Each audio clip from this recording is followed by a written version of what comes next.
Kurobohkan kembali rumah mertua yang aku bangun dengan uang sendiri dan kumiskinkan suamiku. Semua ini kulakukan karena aku tahu rencana busuk mereka. Namaku Kirana. Bukan Kirana yang selalu tersenyum. Bukan Kirana yang selalu bahagia. Aku adalah Kirana yang kini berdiri di antara puing-puing, menatap bara api yang melahap habis semua yang pernah kubangun, semua yang pernah kupercayai. Tapi untuk memahami mengapa aku di sini, di titik penghancuran ini, kita harus kembali. Kembali ke Kirana 6 tahun lalu. Kirana yang masih naif. Kirana yang memegang erat impian akan keluarga dan kebahagiaan. Saat itu, aku adalah seorang arsitek muda yang sedang menanjak karirnya. Usiaku baru menginjak 28 tahun, namun portofolio proyekku sudah cukup mengesankan, mulai dari desain interior kafe-kafe kekinian di Jakarta hingga beberapa villa mewah di pinggiran kota. Aku bekerja di sebuah firma arsitektur yang cukup ternama, dengan gaji yang stabil dan tunjangan yang menggiurkan. Hidupku tertata rapi. Apartemen minimalis di pusat kota, mobil kecil yang irit, dan tabungan yang terus membengkak berkat kedisiplinanku yang nyaris membosankan. Aku berasal dari keluarga sederhana yang menjunjung tinggi nilai pendidikan dan kemandirian. Ayahku seorang pensiunan guru, ibuku ibu rumah tangga yang gigih. Mereka selalu menanamkan padaku bahwa kerja keras adalah kunci, dan aku memegang teguh prinsip itu. Dalam kesibukanku merancang bangunan dan menata ruang, ada satu ruang kosong di hatiku yang belum terisi, cinta. Aku percaya pada cinta sejati, bukan hanya karena dongeng, tapi karena melihat bagaimana kedua orang tuaku saling menyayangi hingga usia senja. Aku mencari seseorang yang bisa menjadi pasanganku, bukan hanya secara finansial, tapi juga secara emosional dan spiritual. Dan di sanalah Arya muncul. Kami bertemu di sebuah pameran properti. Aku sedang mengamati model-model bangunan minimalis, mencari inspirasi, saat tiba-tiba sebuah suara renyah menyapaku. Desain yang bagus, ya?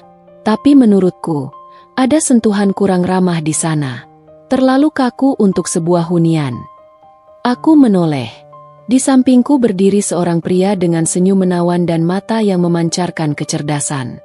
Dia adalah Arya, seorang pengusaha properti muda yang sedang merintis usahanya. Obrolan kami mengalir begitu saja, dari arsitektur hingga filosofi hidup. Arya bukan tipe pria yang mengumbar janji manis atau gombalan klise. Dia cerdas, berwawasan luas, dan yang paling penting, dia tampak tulus. Dia berbicara tentang visinya untuk membangun hunian yang bukan hanya indah, tapi juga fungsional dan berkarakter. Ada gairah dalam setiap kata-katanya, dan itu sangat menarik. Dia tidak mencoba menyembunyikan bahwa bisnisnya masih baru dan penuh tantangan, tapi dia optimistis. Optimisme itu menular.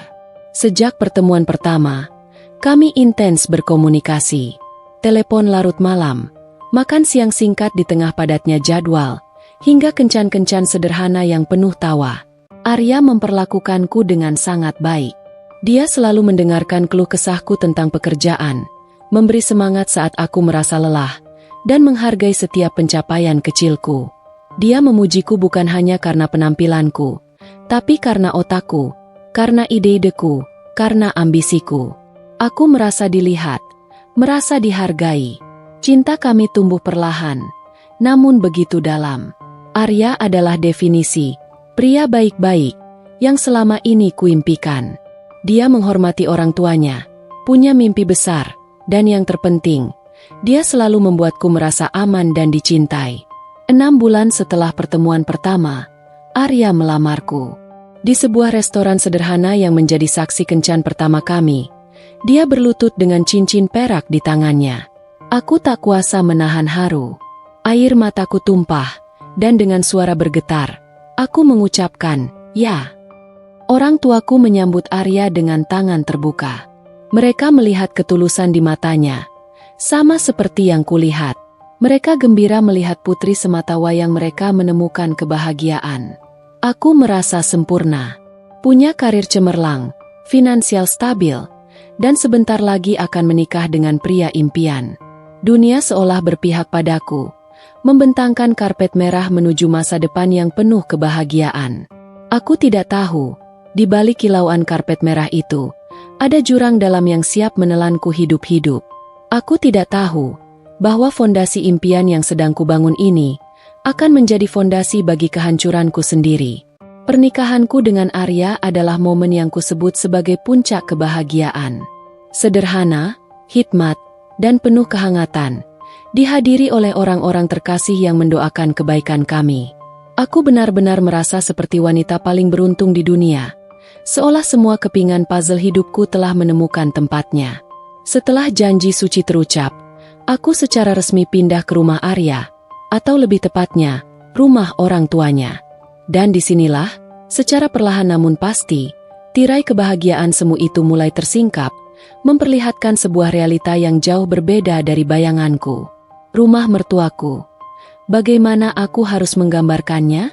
Istilah reot atau lapuk bahkan terasa terlalu lembut untuk melukiskan keadaannya.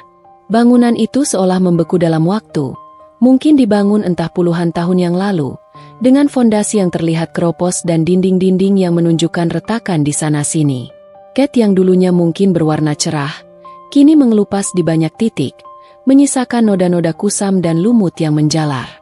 Saat hujan, tetesan air menari-nari di dalam rumah dari beberapa lubang di atap yang tak pernah diperbaiki.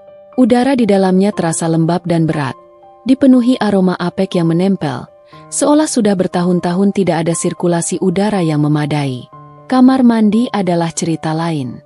Sempit, gelap, dan lantainya licin berlumut. Keran yang berkarat meneteskan air seolah enggan. Dapurnya, jauh dari kata nyaman. Pengap, berasap saat memasak, dengan peralatan seadanya yang sudah usang. Furnitur di seluruh rumah pun warisan dari generasi ke generasi.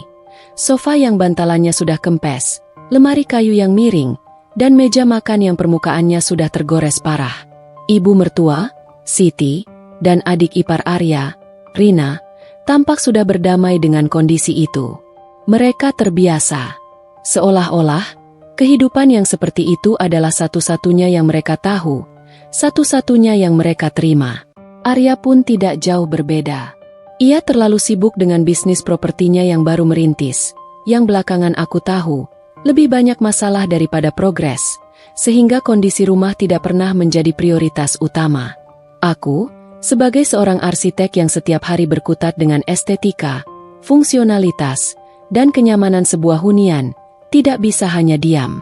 Melihat rumah yang kondisinya begitu memprihatinkan itu membakar dua naluri dalam diriku. Naluri profesional untuk merancang dan memperbaiki, dan naluri menantu yang tulus ingin membahagiakan mertuanya.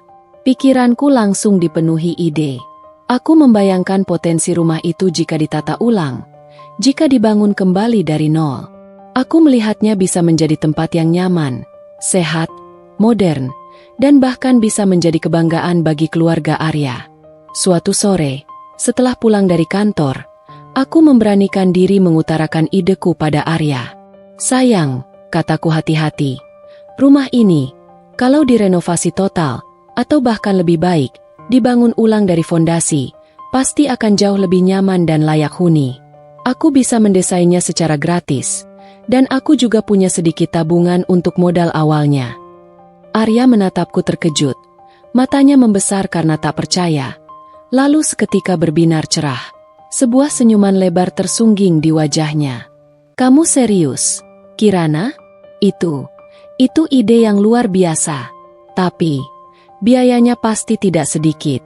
Kita kan baru saja menikah, dan bisnisku juga belum stabil. Ada nada keraguan dan kekhawatiran yang samar di suaranya. Aku tersenyum meyakinkan. Jangan khawatir soal itu. Kita bisa atur. Aku bisa mendesain yang efisien tapi tetap berkualitas. Dan kita cari kontraktor yang bagus dengan harga bersaing. Lagi pula, ini kan juga rumah kita sekarang. Rumah tempat kita akan membangun keluarga. Aku ingin yang terbaik untuk kita semua, untuk masa depan kita. Ujarku penuh semangat dan ketulusan. Aku ingin menunjukkan bahwa aku bukan hanya istri, tapi juga mitra yang bisa diandalkan. Tak lama setelah itu, aku duduk bersama Ibu Siti dan Rina untuk membahas rencana ini. Mereka menyambut ideku dengan antusiasme yang luar biasa. Namun terselip keraguan yang lebih nyata di wajah mereka, terutama pada Ibu Siti. Tapi Kirana, dari mana biayanya? Arya kan juga baru merintis, dan kami tidak punya simpanan sebesar itu, kata Ibu Siti. Suaranya dipenuhi nada pasrah yang khas. Aku tersenyum, meyakinkan mereka bahwa aku sudah memikirkannya. Jangan khawatir, Bu. Aku sudah menabung cukup banyak dari pekerjaanku sebagai arsitek. Selama ini saya memang jarang menghamburkan uang, jadi ada simpanan yang lumayan. Ini sebagian dari tabunganku. Ini akan jadi kontribusi utamaku untuk pembangunan rumah ini. Aku tidak menyebutkan nominal pastinya, tapi aku tahu ini adalah sebagian besar dari total tabunganku selama bertahun-tahun bekerja keras. Aku melihat tatapan mereka berubah. Dari keraguan menjadi rasa lega, kemudian bergeser ke semacam kekaguman yang berlebihan. Itulah awal mula proyek besarku. Aku mencurahkan seluruh energi, waktu, dan pikiranku. Siang hari, aku bekerja keras di kantor, merancang bangunan untuk klien-klien besar. Malam harinya, aku duduk di meja gambar pribadiku, berjam-jam membuat denah dan desain detail untuk rumah ini. Aku ingin rumah itu modern namun tetap hangat dan ramah keluarga, fungsional namun juga estetis. Aku memasukkan unsur-unsur pencahayaan alami yang maksimal, ventilasi silang yang baik, dan material yang tahan lama. Setelah desain final disetujui oleh Arya, Ibu Siti, dan Rina, yang tentu saja tak banyak protes karena semua biaya dan tenaga dari aku mulai menghubungi kontraktor. Aku tidak main-main. Aku pilih kontraktor yang reputasinya bagus dan sudah memiliki rekam jejak terbukti, meski harganya sedikit lebih mahal. Aku ingin hasil terbaik, bukan hanya untuk mereka, tapi juga karena ini adalah karya pertamaku sebagai istri dan menantu. Proses pembangunan tidaklah mudah. Ada saja kendala. Material datang terlambat, cuaca yang tidak mendukung, atau pekerja yang membutuhkan instruksi lebih lanjut. Tapi aku selalu di garis depan. Aku sering datang ke lokasi pembangunan setelah jam kerja, mengawasi setiap detail, bernegosiasi dengan pemasok material untuk mendapatkan harga terbaik. Bahkan tak jarang ikut turun tangan membantu membersihkan sisa-sisa puing atau memastikan posisi jendela sesuai dengan gambar. Uangku mengalir deras. 500 miliar rupiah. Ya, 500 juta rupiah dari hasil jerih payahku bertahun-tahun lenyap begitu saja untuk mewujudkan istana impian mereka. Tabungan pensiunku yang tadinya cukup gemuk, kini hanya tersisa sedikit untuk dana darurat dan beberapa investasi kecil yang tidak bisa ditarik mendadak. Namun, aku tidak menyesal. Sama sekali tidak.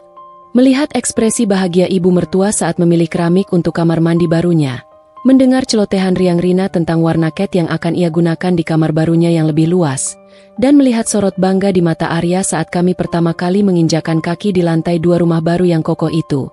Semua rasa lelahku, semua uang yang kukeluarkan, terasa terbayar lunas. Rumah 2 lantai yang modern, kokoh, dengan fasad yang bersih, jendela besar, dan taman kecil yang asri di depannya, kini berdiri megah di atas lahan yang dulu hanya ada bangunan reot penuh debu. Kamu malaikat kami, Kirana, kata Ibu Siti sambil memelukku erat. Air matanya menetes di bahuku. Kamu sudah membawa berkah besar untuk keluarga ini. Kami tidak tahu harus membalasnya dengan apa. Nada suaranya terdengar begitu tulus saat itu, membuatku percaya sepenuhnya. Rina pun tak henti-henti memujiku. Kak Kirana memang yang terbaik. Rumah ini jauh lebih bagus dari yang kubayangkan. Teman-temanku pasti iri. Arya memandangku dengan tatapan penuh cinta dan kekaguman yang tak bisa disembunyikan. Dia menggenggam tanganku erat. Aku beruntung sekali memilikimu, Kirana. Kamu tidak hanya membangun rumah ini, tapi juga membangun kembali harapan kami, masa depan kami. Mendengar semua itu, aku merasa bahagia yang meluap-luap. Aku merasa telah memenuhi peranku sebagai menantu dan istri yang baik, bahkan lebih dari itu. Aku yakin, ini adalah fondasi yang kokoh, bukan hanya untuk sebuah bangunan, tetapi juga untuk keluarga yang harmonis dan bahagia yang akan kami rajut bersama. Aku tak tahu betapa butanya aku saat itu. Aku tak tahu bahwa fondasi itu, alih-alih menjadi penopang impian, justru menjadi jebakan yang mereka pasang dengan rapi. Aku tidak tahu bahwa pujian-pujian itu hanyalah melodi palsu yang mengiringi tarian pengkhianatan yang perlahan mereka siapkan di belakang punggungku. Setelah rumah baru rampung, hidup kami seolah memasuki fase yang berbeda. Fase yang kuduga akan menjadi puncak kebahagiaan sejati. Aku resmi menjadi bagian dari keluarga Arya, atau setidaknya begitu yang terlihat di permukaan, di mata tetangga, dan di hadapan sanak saudara. Ibu mertua, Siti, tak henti-hentinya memujiku di depan siapa saja yang berkunjung. Kirana ini menantu idaman, katanya berkali-kali, mengusap punggungku dengan senyum lebar dan mata berbinar. Rumah ini semua berkat dia. Kami tidak akan punya tempat sebagus ini kalau bukan karena Kirana. Nada suaranya penuh kekaguman, seolah aku adalah seorang dermawan yang tak terduga. Adik ipar, Rina, pun tak kalah. Dia sering berbagi cerita dengan teman-temannya di telepon, sengaja dengan suara cukup keras agar aku mendengarnya, tentang bagaimana teman-temannya iri dengan kamar barunya yang luas, bersih, dan modern.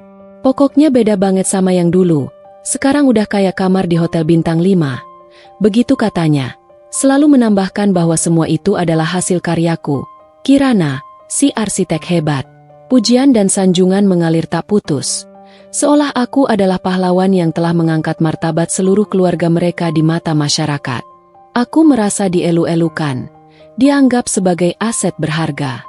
Aku pun berusaha sekuat tenaga untuk menjadi menantu dan istri yang sempurna. Pagi-pagi aku sudah bangun, jauh sebelum matahari terbit, menyiapkan sarapan untuk Arya dan sesekali untuk Ibu Siti, memastikan Arya punya bekal makanan sehat untuk bepergian. Aku membantu Rina merapikan kamarnya. Bahkan terkadang mencucikan bajunya yang menumpuk. Aku mengambil alih urusan pembayaran tagihan bulanan, listrik, air, internet, agar Ibu Siti tidak perlu repot. Bahkan sesekali aku ikut membantu Ibu Siti berbelanja kebutuhan dapur, membawakan barang belanjaan yang berat tanpa mengeluh. Aku ingin membuktikan bahwa aku tidak hanya menyumbang materi, tetapi juga tenaga, perhatian, dan kasih sayang yang tulus. Aku ingin menjadi bagian dari mereka, seutuhnya, bukan hanya sekadar ATM berjalan. Kehidupan sehari-hari berjalan dengan irama yang tampak harmonis. Kami sering makan malam bersama di meja makan besar yang baru, berbagi cerita tentang hari yang berlalu, atau sesekali menonton televisi bersama. Arya selalu menggenggam tanganku, sesekali mencium keningku di depan keluarganya, seolah ingin menunjukkan betapa dia mencintaiku, betapa bangganya dia punya istri sepertiku. Aku merasa diterima, dihargai, dan dicintai. Rumah yang baru ini bukan hanya sekadar bangunan fisik. Bagiku, itu adalah simbol dari kebahagiaan keluarga yang utuh, yang kupikir telah kubangun dengan kedua tanganku sendiri, bata demi bata, dengan setiap sen tabunganku. Namun, di balik semua kebahagiaan yang tampak sempurna itu, ada benih-benih kecil keraguan yang perlahan tumbuh, seolah gulma yang menyelinap diam-diam di antara bunga-bunga indah di taman. Awalnya, itu hanya berupa hal-hal kecil, nyaris tak terlihat, sehingga sangat mudah kuabaikan.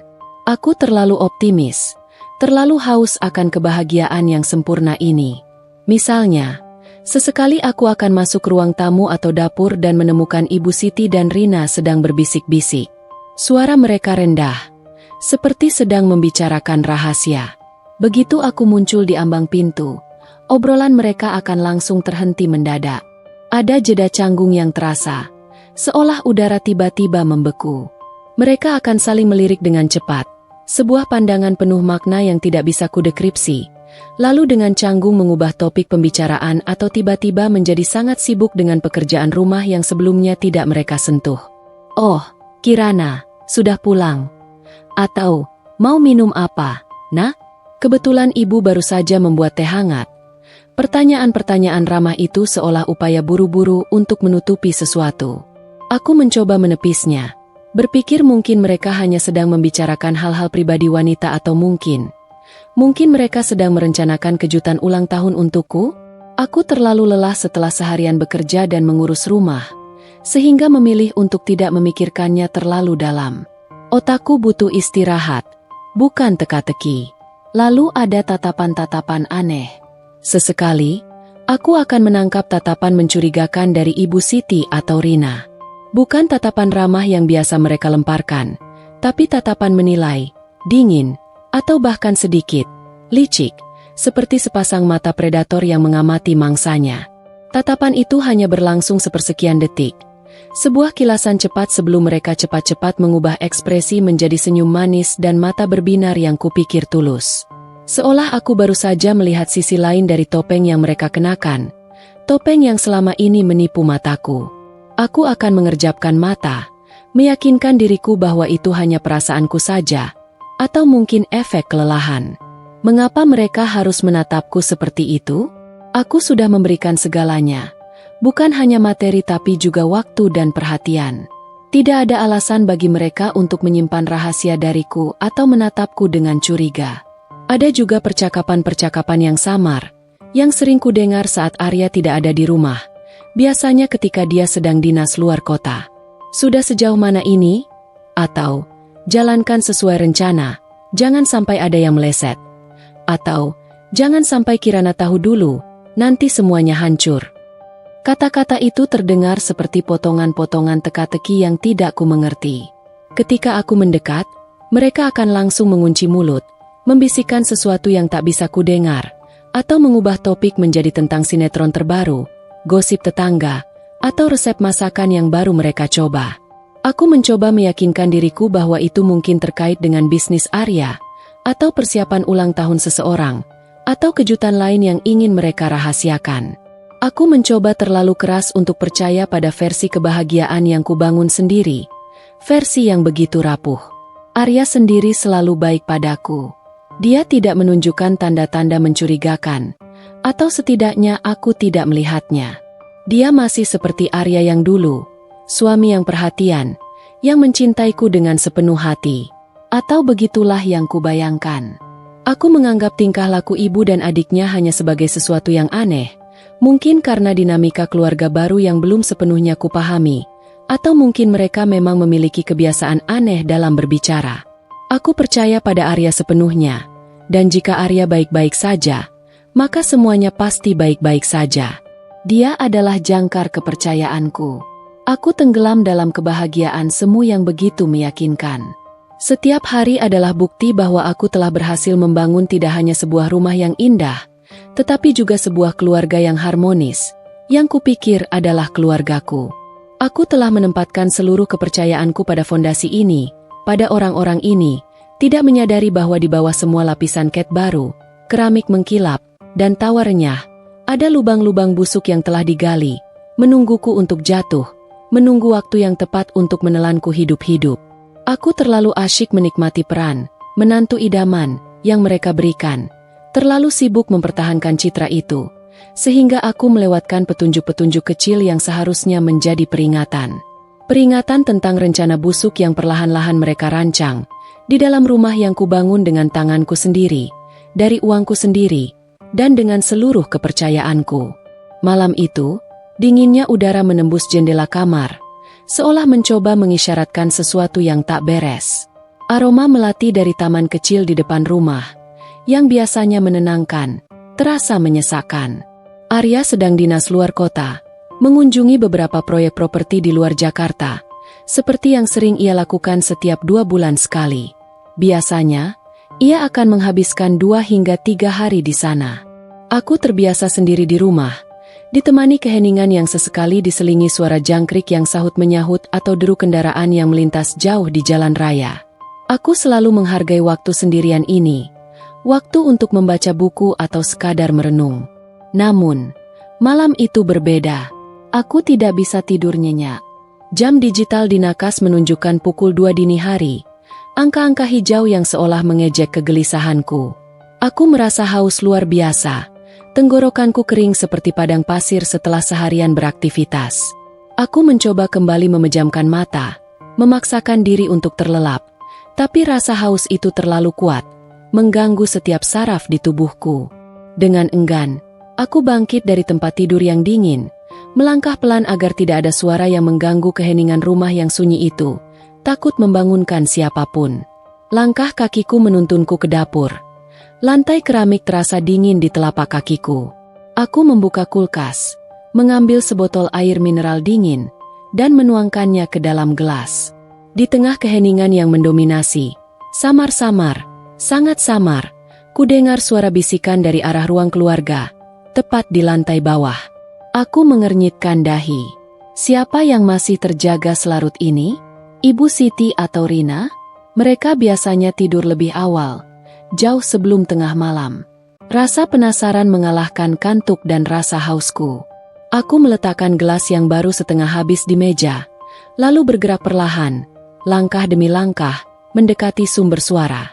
Aku berjalan dengan ujung kaki, memastikan tidak ada decit lantai yang kubuat. Semakin dekat, suara itu semakin jelas, bukan lagi bisikan samar, melainkan percakapan pelan yang tertahan. Itu suara Ibu Siti dan Rina. Aku berhenti di ujung koridor yang gelap, bersembunyi di balik pilar besar yang menjadi bagian dari desain rumah baruku. Dari posisiku yang tersembunyi, aku bisa mengamati mereka tanpa terlihat, seperti hantu di rumahku sendiri. Lampu di ruang keluarga redup, hanya menyisakan cahaya remang-remang dari lampu hias di sudut ruangan, yang membuat bayangan mereka menari-nari di dinding, tampak seperti siluet dua sosok jahat. Mereka duduk di sofa kulit baru yang empuk, berhadapan, dengan wajah serius, seolah sedang merencanakan sesuatu yang sangat penting. "Sudah berapa lama ini, Bu?" Suara Rina terdengar jelas, sedikit berbisik tapi penuh desakan, seolah ia haus akan konfirmasi. Jantungku mulai berdebar tak karuan, detakannya menggema di telingaku. Ini bukan obrolan biasa tentang sinetron atau belanjaan. Ada nuansa rahasia dan ketegangan yang pekat. Hampir setahun, Rina. Sejak Kirana mulai gencar membangun rumah ini. Jawab Ibu Siti, nadanya tenang, terlalu tenang untuk jam segini. Namun ada kilatan aneh di matanya yang terlihat dari cahaya remang. Sebuah kilatan yang kini, setelah kupikirkan lagi dengan pahitnya kebenaran, bukanlah kelelahan atau kantuk. Itu adalah kilatan kemenangan, kepuasan yang dingin. Semua berjalan sesuai rencana, kan?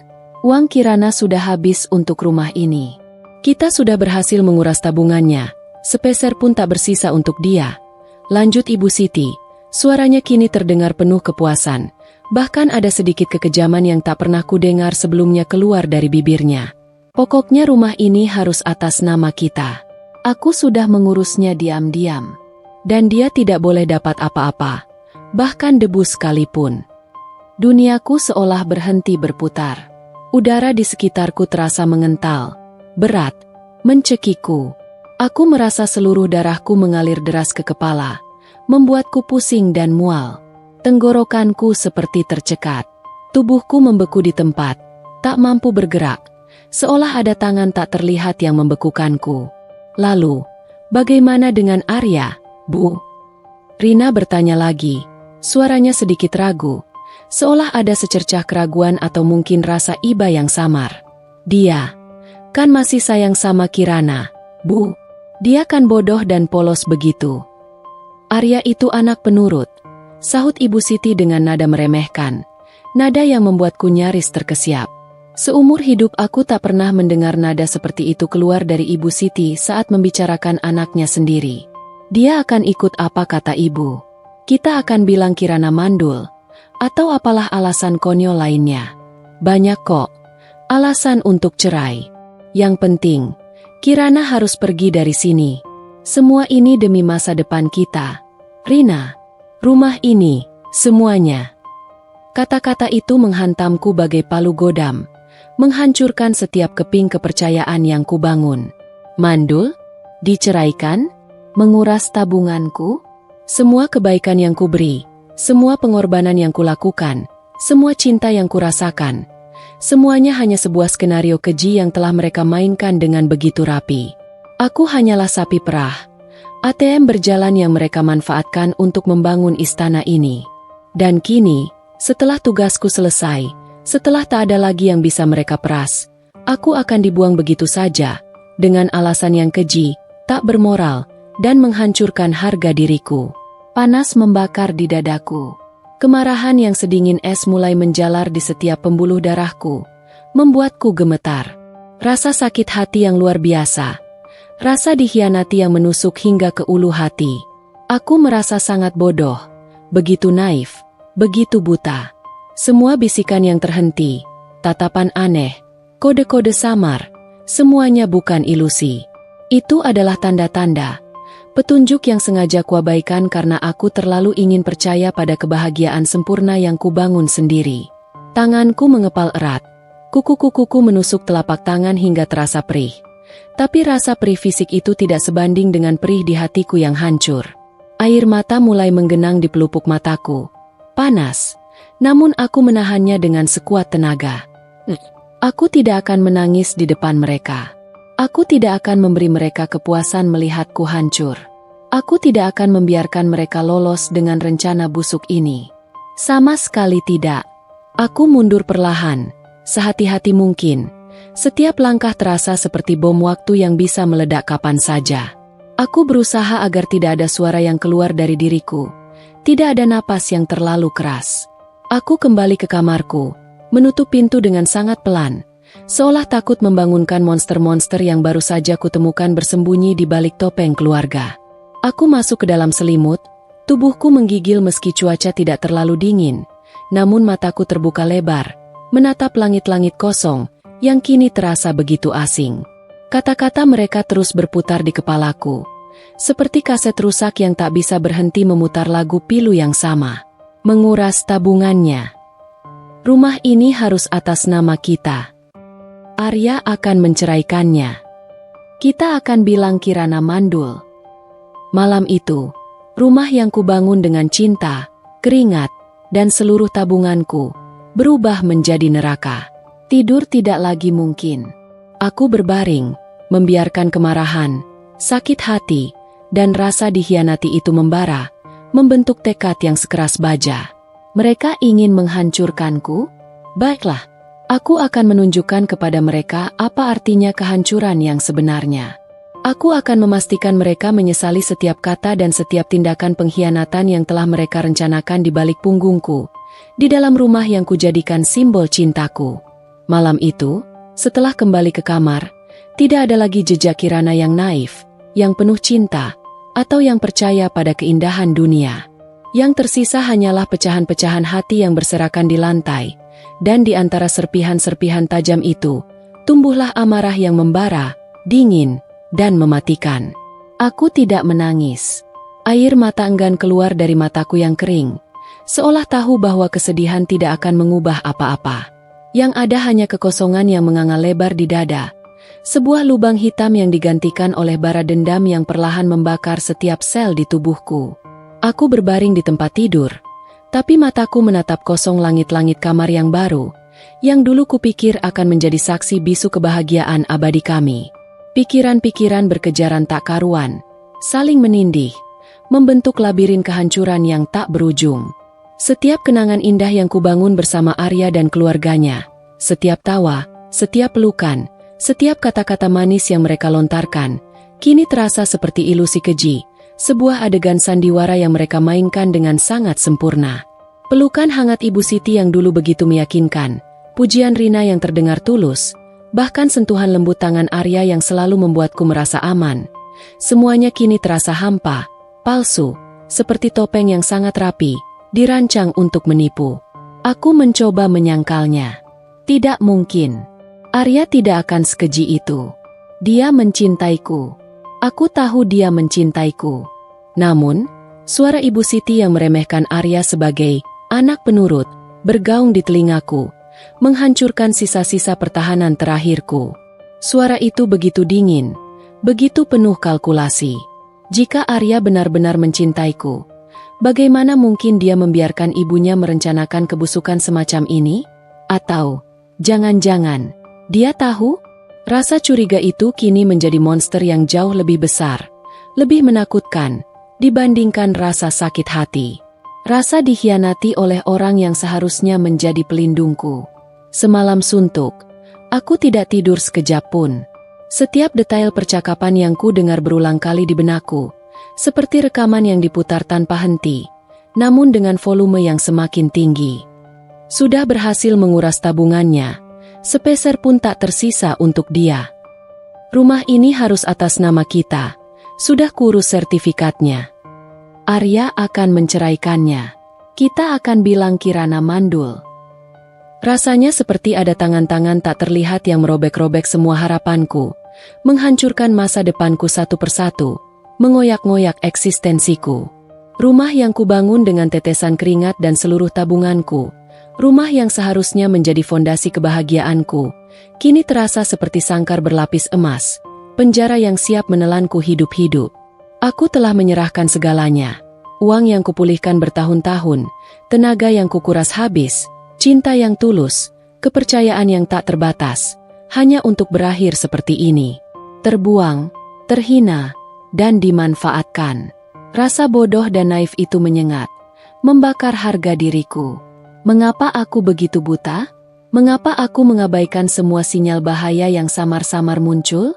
Bisikan yang terhenti saat aku datang. Tatapan aneh yang berubah ramah dalam sekejap. Kode-kode samar yang tidak ku mengerti. Semua itu bukan kebetulan. Bukan sekadar imajinasiku yang kelelahan. Itu adalah tanda-tanda peringatan yang dengan sengaja kuabaikan karena aku terlalu ingin percaya pada dongeng pernikahan sempurna. Pada ilusi kebahagiaan yang begitu memabukkan. Tapi kini, kegelapan malam itu membawa sebuah pencerahan yang dingin. Sejelas kilat di tengah badai. Jika mereka ingin bermain kotor, aku akan bermain lebih kotor. Jika mereka ingin menghancurkanku, aku akan menunjukkan apa artinya kehancuran yang sebenarnya. Kehancuran yang jauh lebih menyakitkan daripada sekadar kehilangan uang atau rumah. Tekad itu mulai terbentuk, sekuat baja, mengusir rasa sakit yang menguasai dan menggantinya dengan determinasi yang dingin. Aku tidak akan membiarkan diriku menjadi korban yang pasrah. Aku tidak akan membiarkan mereka lolos begitu saja dengan kejahatan moral yang begitu menjijikan ini. Ini bukan hanya tentang uang atau rumah. Ini tentang harga diri, tentang keadilan, tentang membalas pengkhianatan yang begitu keji, yang telah menginjak-injak seluruh keberadaanku. Aku mulai memikirkan langkah selanjutnya. Bagaimana cara membalas mereka tanpa terjebak dalam masalah hukum yang lebih besar? Bagaimana cara membuat mereka menyesal? Membuat mereka merasakan kehancuran yang mereka ingin timpakan kepadaku, tapi dalam skala yang jauh lebih besar? Pertanyaan-pertanyaan itu berputar di otakku tanpa henti, membangun sebuah strategi yang perlahan mulai terangkai, seolah ada seorang arsitek baru dalam diriku yang merancang kehancuran, bukan pembangunan. Aku tahu ini akan menjadi jalan yang sulit, penuh risiko, bahkan mungkin berbahaya. Tapi aku sudah tidak punya apa-apa lagi untuk dipertaruhkan selain harga diriku. Mereka telah merampas segalanya, termasuk kepercayaanku pada kemanusiaan. Sinar matahari pagi akhirnya menyelinap masuk melalui celah gorden, mencoba menyambut hari baru dengan kehangatan. Tapi bagiku, dunia sudah hancur. Ini bukan lagi hari yang sama. Aku bangkit dari tempat tidur, bukan dengan wajah murung seorang korban yang patah hati, melainkan dengan tatapan tajam dan tekad baja yang membara. Aku akan melawan. Aku akan membalas.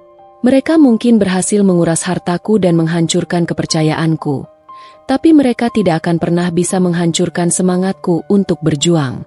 Api dendam ini akan menjadi bahan bakar terkuatku. Pagi itu, aku bangun dengan tekad yang membaja, sekeras batu granit. Rasa sakit hati dan amarah masih bergejolak di dadaku, namun kini terkendali penuh, berubah menjadi energi dingin yang terfokus, tajam bagai mata pisau. Aku tidak akan membiarkan diriku tenggelam dalam kesedihan atau amukan yang sia-sia. Aku tidak akan menangis. Aku tidak akan meraung. Aku akan bertindak. Mereka telah merancang rencana busuk dengan begitu rapi dan keji, jadi aku akan merobohkannya dengan strategi yang lebih matang, lebih cerdas, dan jauh lebih menghancurkan. Langkah pertamaku adalah memastikan semua bukti yang kumiliki tersimpan dengan aman dan mudah diakses, jauh dari jangkauan mereka. Setelah sarapan pagi yang terasa hambar, di mana aku harus berpura-pura normal, bahkan sesekali melempar senyum palsu pada Ibu Siti dan Rina, aku berangkat ke kantor. Di sela-sela pekerjaanku sebagai arsitek yang sibuk, aku mulai secara sistematis mencari dan mengumpulkan semua dokumen penting. Aku memeriksa setiap folder di komputer kerjaku, setiap kotak arsip lama. Aku mengumpulkan semua kwitansi pembelian material bangunan, Mulai dari ribuan sak semen, puluhan ton besi beton, berlembar-lembar keramik mahal, hingga galon-galon cat berkualitas tinggi yang kupilih sendiri. Aku juga mengumpulkan bukti transfer uang dari rekening pribadiku ke rekening kontraktor dan pemasok material yang berbeda. Tak lupa, kontrak kerjasama dengan kontraktor yang secara gamblang mencantumkan namaku sebagai pihak pemberi dana utama, dan semua detail biaya pembangunan. Bahkan, aku menemukan beberapa catatan kecil yang kutulis tangan, berisi rincian pengeluaran tak terduga yang kudanai sendiri untuk mempercepat proses pembangunan atau memperbaiki hal-hal kecil yang luput dari perhatian kontraktor. Setiap kertas, setiap angka, adalah bukti dari setiap sen yang kucurahkan. Aku memindai setiap dokumen tersebut dengan resolusi tinggi, menyimpannya dalam cloud storage yang terenkripsi ganda dan juga menyalinnya ke 2 buah flash drive yang kusimpan di tempat tersembunyi berbeda. Satu di brankas kecil di apartemen lamaku yang masih kusewa, dan satu lagi di loker kantorku. Aku tahu, data digital jauh lebih aman dari kerusakan fisik atau upaya sabotase. Selanjutnya, aku tahu aku membutuhkan bukti yang lebih kuat. Bukti yang tak terbantahkan secara hukum dan moral, terutama rekaman percakapan yang kudengar malam itu. Percakapan yang jelas-jelas melibatkan Ibu Siti dan Rina, dan menyebutkan Arya sebagai bagian dari skenario.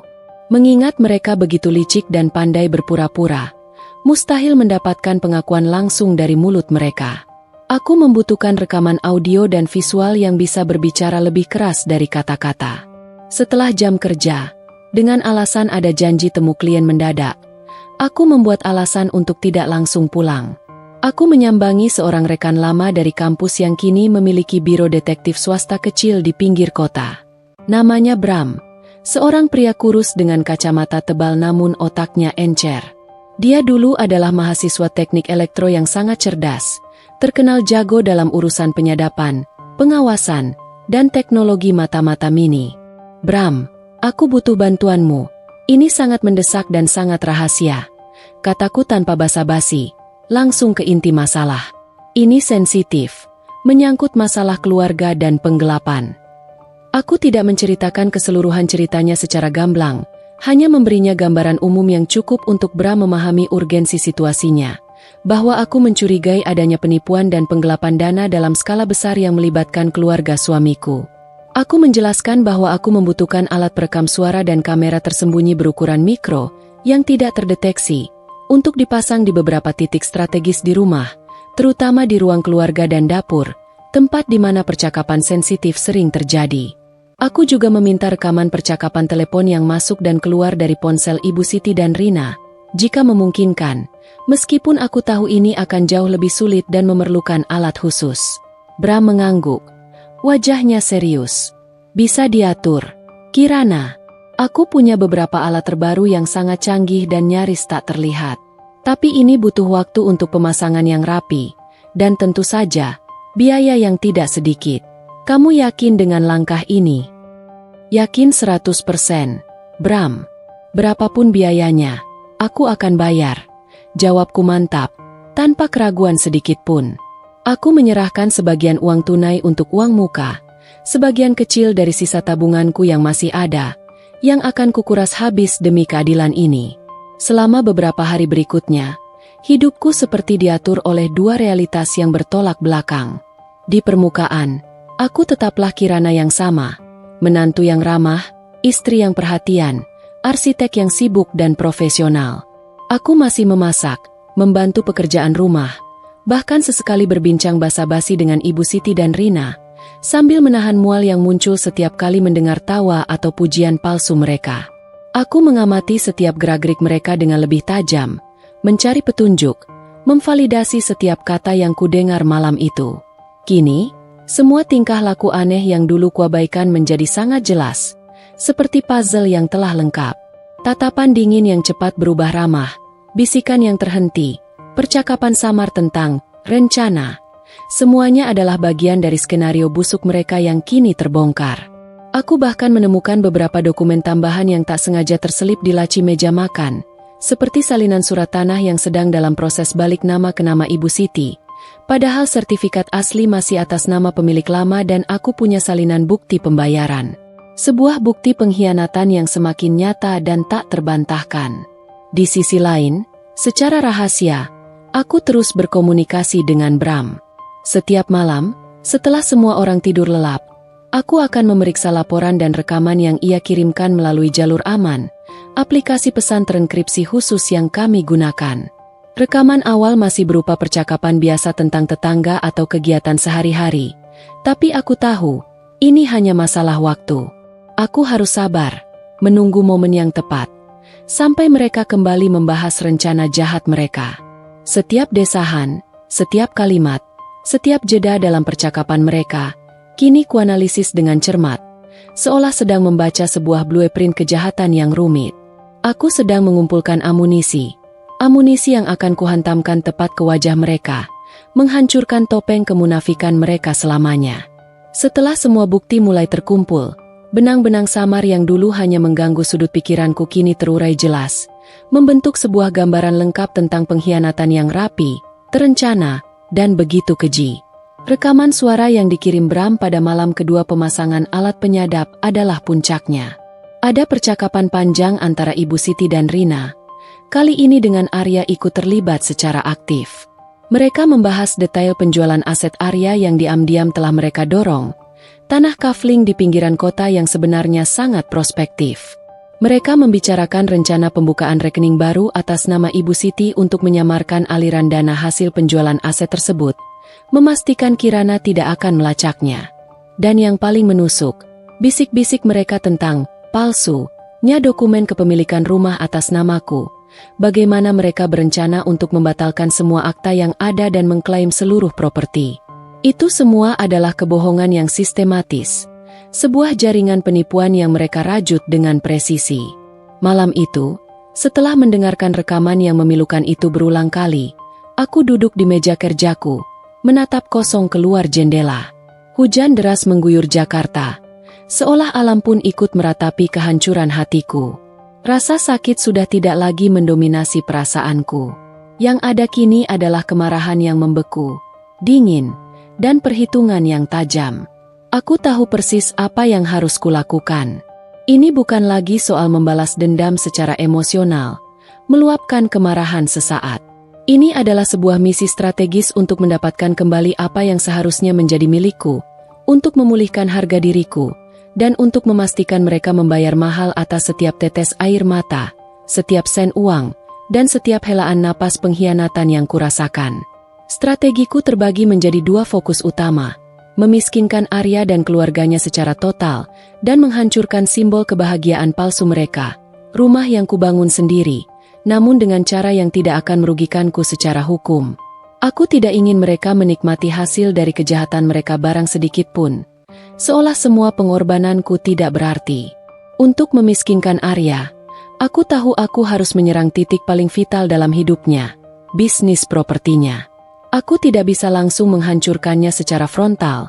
Itu akan terlalu mencolok dan berisiko memunculkan kecurigaan.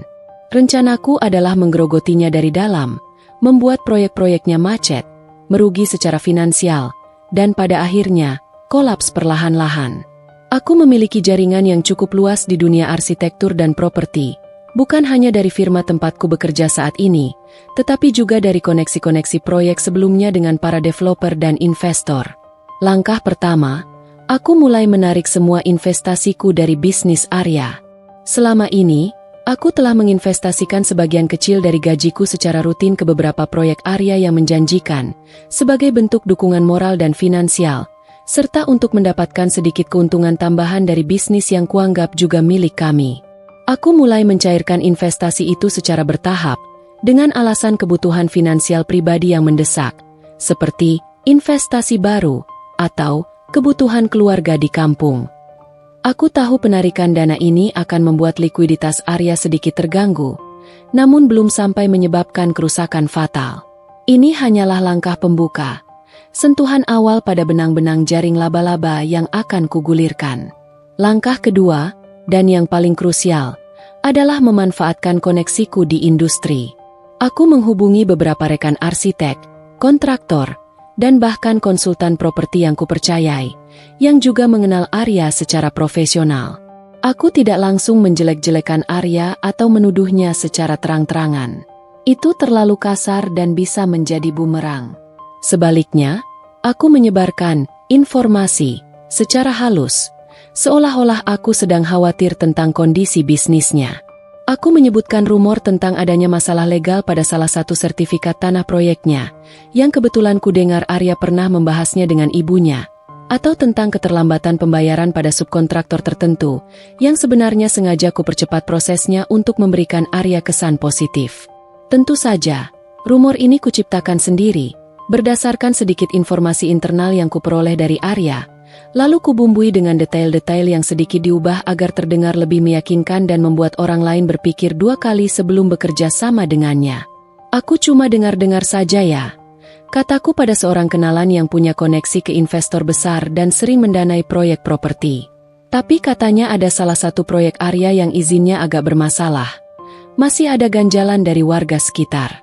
Sayang banget ya, padahal potensi lokasinya bagus sekali. Aku juga memastikan untuk menyebarkan kekhawatiran ini ke beberapa bankir yang biasa menangani pinjaman proyek properti. Aku akan bertanya dengan nada cemas. Apakah Bank A masih mau memberikan pinjaman ke proyek Arya? Katanya ada masalah di pembayaran cicilan proyek sebelumnya ya?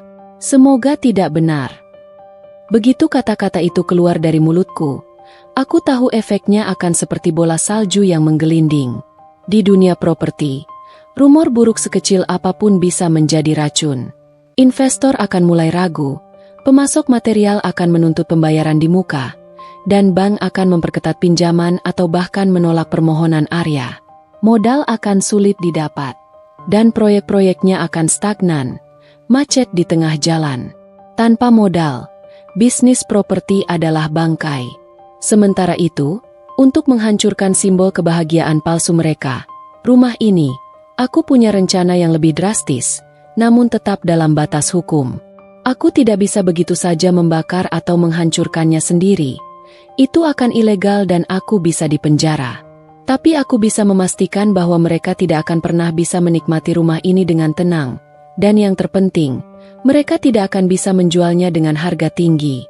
Aku sudah mengumpulkan bukti-bukti kepemilikan dan pembayaran yang jelas atas namaku, termasuk bukti bahwa sertifikat tanah sedang dalam proses balik nama ke nama Ibu Siti itu adalah penipuan. Jika mereka berani mengklaim rumah itu seutuhnya milik mereka, aku akan punya dasar hukum yang kuat untuk menyerang balik, mengklaim rumah itu sebagai hakku atau setidaknya menuntut ganti rugi yang jauh lebih besar dari nilai rumah. Aku tahu ini adalah permainan yang berbahaya, penuh risiko. Aku bisa saja terperosok ke dalam lubang yang sama yang kurencanakan untuk mereka. Tapi wajah Ibu Siti yang puas dan licik di rekaman suara Rina yang mencibir, dan bayangan Arya yang akan meninggalkanku tanpa belas kasihan, membakar semangatku. Mereka telah mengubah Kirana yang lembut dan penuh cinta menjadi Kirana yang dingin, strategis, dan kejam. Dan sekarang, aku siap untuk memainkan permainan ini sampai akhir, hingga mereka merasakan pahitnya kehancuran yang mereka ingin timpakan kepadaku. Minggu-minggu berikutnya terasa seperti pertunjukan sandiwara yang panjang, sebuah lakon tragis di atas panggung rumah yang baru kubangun. Aku adalah aktris utama yang memainkan peran ganda dengan sempurna, menantu yang penuh kasih dan perhatian di siang hari, sekaligus sutradara dingin dari kehancuran mereka di balik layar. Setiap bidak catur dalam permainan ini kugerakkan dengan presisi, memastikan tidak ada langkah yang sia-sia. Implementasi awal rencanaku berjalan mulus, nyaris tanpa hambatan. Langkah pertama, penarikan investasiku dari bisnis Arya, sudah selesai kulakukan secara bertahap, menghindari kecurigaan. Aku mencairkan dana itu dari beberapa proyek kecil Arya, yang sebetulnya cukup prospektif, dengan alasan yang masuk akal dan tak terbantahkan. Sayang, aku butuh modal untuk investasi jangka panjang baru yang kupercaya akan lebih menguntungkan, kataku pada Arya dengan senyum meyakinkan. Atau, keluarga di kampung sedang kesulitan finansial mendadak, aku harus membantu mereka secepatnya. Arya sempat bertanya-tanya, menunjukkan sedikit kekhawatiran atas penarikan dana yang tidak sedikit itu. Namun aku berhasil meyakinkannya bahwa ini hanya sementara dan aku akan mengembalikannya nanti setelah investasiku berbuah manis. Dia, yang memang mudah percaya padaku, atau mungkin terlalu sibuk dengan masalah-masalah di kantornya, tidak menaruh curiga lebih lanjut. Aku melihat bagaimana penarikan itu, meskipun belum terlalu besar, sedikit mengganggu arus kasnya. Dia mulai sering terlihat menelepon dengan nada khawatir, mengeluh tentang dana yang belum cair, atau investor yang mundur mendadak, tanpa menyadari bahwa akulah penyebab di baliknya. Yang lebih efektif, dan langsung menunjukkan dampak signifikan, adalah penyebaran rumor dan informasi yang disengaja melalui jaringanku yang luas. Aku mulai dengan menelepon Sarah, seorang rekan arsitek yang punya banyak kenalan di kalangan kontraktor besar dan investor kakap. Sarah, tahu tidak? Dengar-dengar proyek Arya yang di selatan itu ada masalah izin lingkungan dan juga isu sengketa kepemilikan tanah, ya? Kasihan sekali. Padahal Arya sudah banyak keluar modal di sana. Semoga saja tidak benar, ya. Kataku dengan nada prihatin yang dibuat-buat, namun dengan intonasi yang cukup untuk menyiratkan keraguan. Sarah, yang memang punya hobi bergosip dan menyebarkan berita, langsung menyahut dengan antusias. Oh ya? Aku baru dengar. Wah, bisa gawat itu kalau sampai tercium investor besar. Bisa langsung cabut mereka. Aku tahu persis dia akan menyebarkan berita itu seperti virus di antara lingkaran pertemanan profesionalnya. Beberapa hari kemudian, aku sengaja mengatur pertemuan santai dengan Pak Hartono, seorang bankir senior dari bank ternama yang dulu pernah membantu pengajuan KPR beberapa klienku. Aku pura-pura menanyakan sesuatu tentang kondisi pasar properti dan investasi terbaru. Di sela-sela obrolan ringan tentang cuaca dan harga kopi, aku menyinggung Arya. Om Hartono, kataku dengan ekspresi cemas yang terpampang jelas di wajahku. Saya agak khawatir dengan Arya. Akhir-akhir ini dia sering mengeluh sulit mendapat pinjaman baru untuk proyek-proyeknya. Apa karena rumor proyeknya yang di utara itu ya?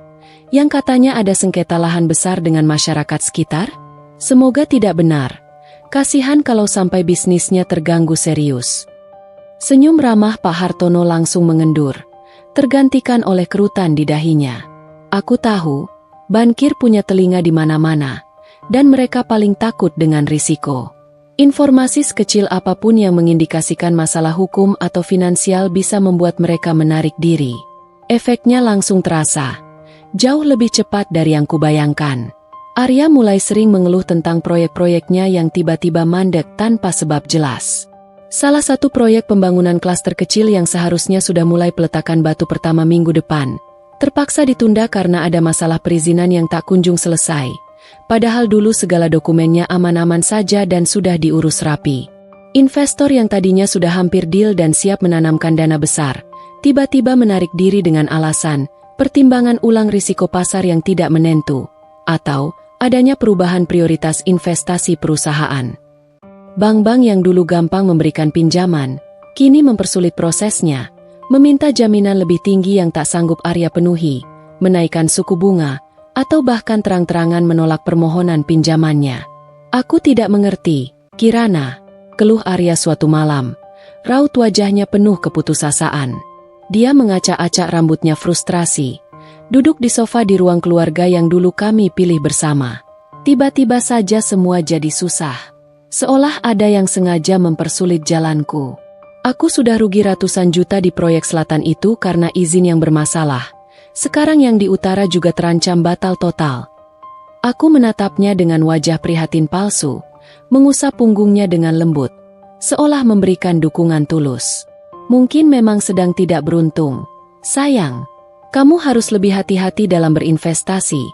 Periksa lagi semua dokumennya dan pastikan tidak ada celah. Jangan sampai ada yang tertinggal. Dalam hati, aku tersenyum puas. Sebuah senyum kemenangan yang tak terlihat. Ini baru permulaan. Arya, ratusan juta itu belum seberapa. Jaring laba-laba yang kutebar dengan hati-hati kini mulai menjerat mangsanya, mengikat erat setiap pergerakannya. Di rumah, ketegangan mulai terasa samar, menyelimuti suasana yang dulunya penuh tawa. Ibu Siti dan Rina mulai sering berbisik-bisik lagi, tapi kali ini nada suara mereka berbeda.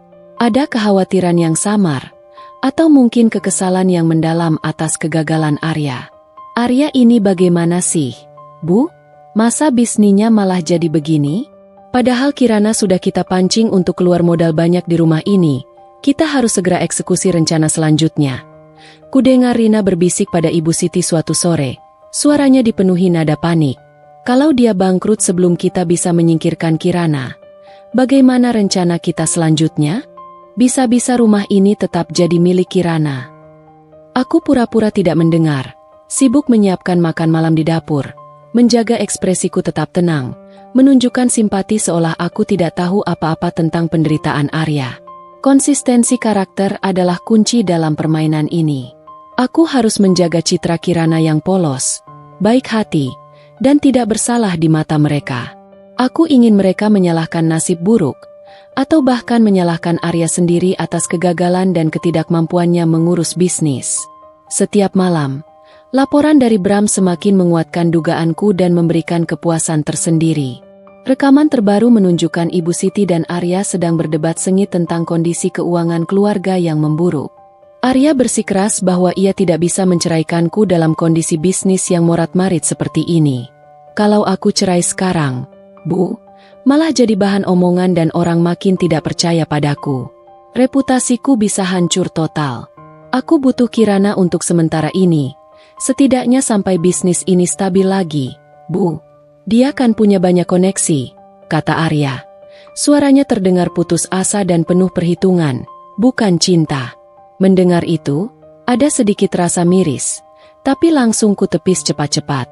Dia butuh aku, bukan karena cinta.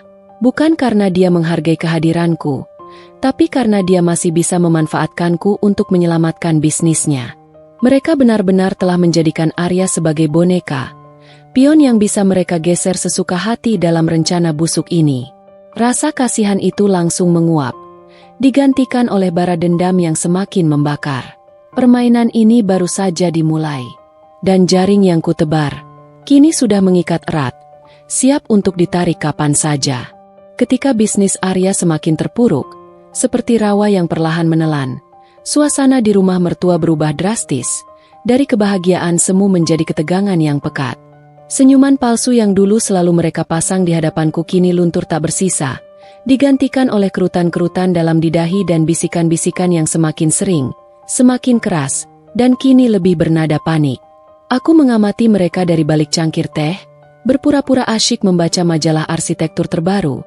Namun setiap kata yang terucap dari bibir mereka tak luput dari pendengaranku yang semakin tajam. Aku sudah menjadi Kirana yang lain. Kirana yang waspada dan penuh perhitungan. Bagaimana ini, Bu? Bagaimana nasib kita? Suara Rina terdengar putus asa suatu pagi. Saat Arya sedang keluar mencari pinjaman, wajahnya keruh seolah dihimpit beban berat. Proyek-proyek Arya macet semua. Sudah berbulan-bulan tidak ada pemasukan berarti. Tabungan kita sudah menipis gara-gara menopang dia dan rumah ini yang katanya akan jadi milik kita seutuhnya. Kapan Kirana mau diceraikan? Kita harus segera eksekusi rencana selanjutnya sebelum kita ikut bangkrut. Ada nada frustrasi yang kental dalam suaranya. Bukan hanya karena masalah uang, tapi juga karena rencana jahat mereka terhambat oleh kondisi Arya yang merosot. Ibu Siti menghela napas panjang. Tatapannya kosong menatap halaman. Sabar, Rina, kita tidak bisa terburu-buru seperti itu. Kalau Arya menceraikan Kirana sekarang, reputasinya bisa hancur total di mata rekan bisnisnya. Orang-orang akan berpikir dia hanya memanfaatkan Kirana, lalu membuangnya saat sudah tidak berguna. Bisa-bisa dia tidak akan pernah mendapatkan proyek lagi seumur hidupnya. Ada perhitungan licik yang dingin di balik setiap kata ibunya.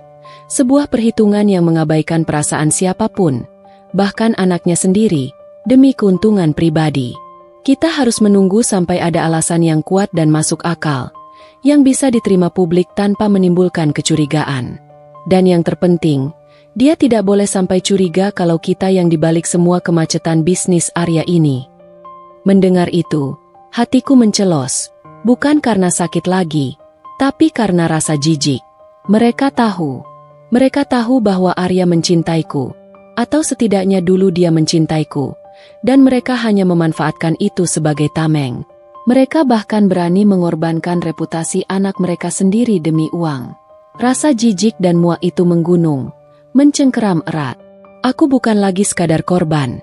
Aku adalah alat, pion dalam permainan kotor mereka, yang siap mereka buang kapan saja setelah tujuan mereka tercapai. Arya sendiri semakin tenggelam dalam keputusasaan. Dia sering pulang larut malam dengan wajah lelah yang pucat, rambut acak-acakan, dan aroma rokok yang menyengat kuat, kebiasaan baru yang menunjukkan tingkat stresnya. Teleponnya tak henti berdering, entah dari bank yang menagih cicilan proyek yang mulai macet, atau dari klien yang tiba-tiba membatalkan kontrak tanpa alasan jelas, atau dari pemasok yang menuntut pembayaran di muka. Dia mencoba menyembunyikan masalah ini dariku, berpura-pura semuanya baik-baik saja, namun aku bisa melihatnya dengan jelas. Tangannya sering gemetar saat memegang cangkir kopi, tidurnya gelisah, dan nafsu makannya menurun drastis. Malam-malam yang dulu kami habiskan dengan tawa dan obrolan hangat kini diisi oleh keheningan canggung, atau sesekali ia akan mengeluh tentang nasib buruk yang tiba-tiba menimpanya atau persaingan tidak sehat yang semakin kejam di industri properti. Dia tak pernah sekalipun mencurigaiku. Bahkan justru aku sering menjadi tempatnya bersandar dan berkeluh kesah. Ironisnya, aku tidak tahu harus bagaimana lagi, Kirana, bisiknya suatu malam. Kepalanya bersandar di bahuku, bahunya bergetar lemah. Seolah ada kutukan di bisnis ini. Semua pintu tertutup rapat. Aku sudah mengeluarkan banyak uang untuk mengurus perizinan baru dan ganti rugi sengketa yang tiba-tiba muncul di proyek-proyekku. Sumber danaku hampir habis. Aku menepuk punggungnya pelan.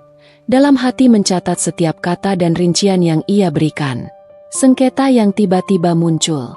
Ya, itu adalah hasil pekerjaanku dan Bram, yang menyebarkan informasi dan memicu konflik-konflik kecil yang berujung pada masalah besar di setiap proyeknya.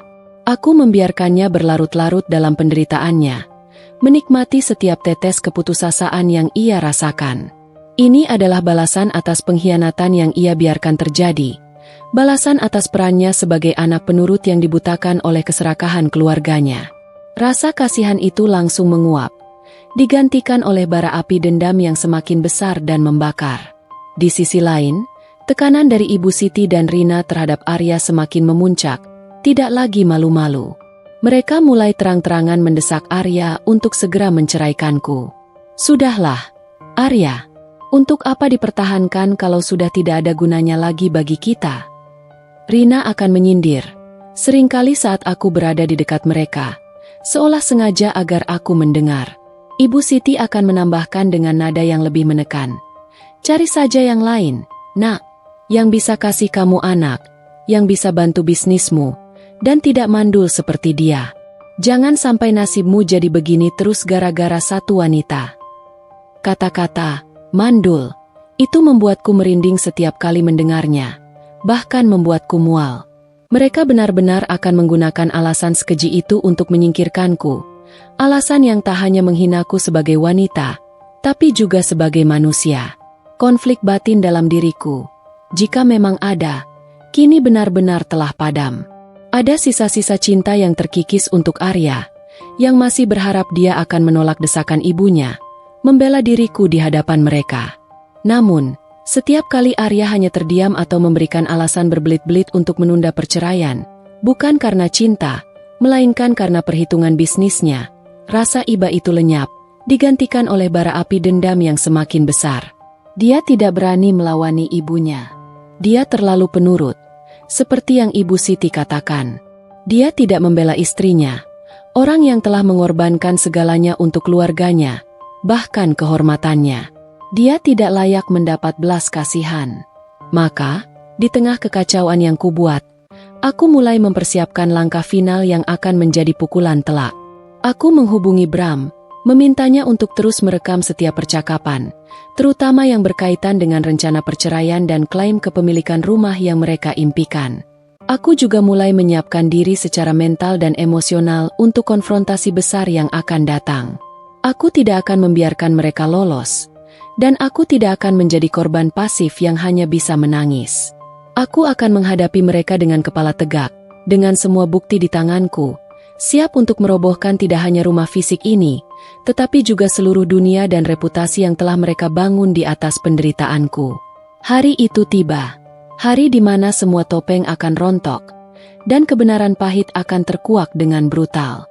Cuaca pagi terasa begitu cerah, ironisnya, seolah alam sedang menyembunyikan badai dahsyat yang akan segera pecah di dalam rumah ini, rumah yang megah namun penuh kebusukan.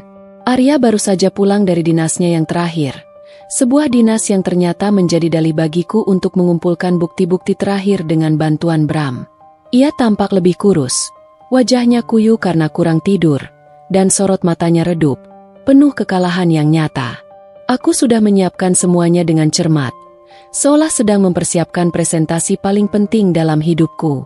Di ruang keluarga, tempat yang menjadi saksi bisu, sekaligus lokasi di mana mereka merajut setiap benang rencana busuk itu, aku menyalakan lampu terang benderang. Tidak ada lagi remang-remang yang bisa menyembunyikan kebusukan.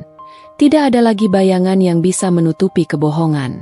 Aku duduk tegak di salah satu sofa, menunggu dengan tenang. Tak lama, Arya masuk, diikuti oleh Ibu Siti dan Rina yang tampak cemas. Langkah mereka ragu-ragu.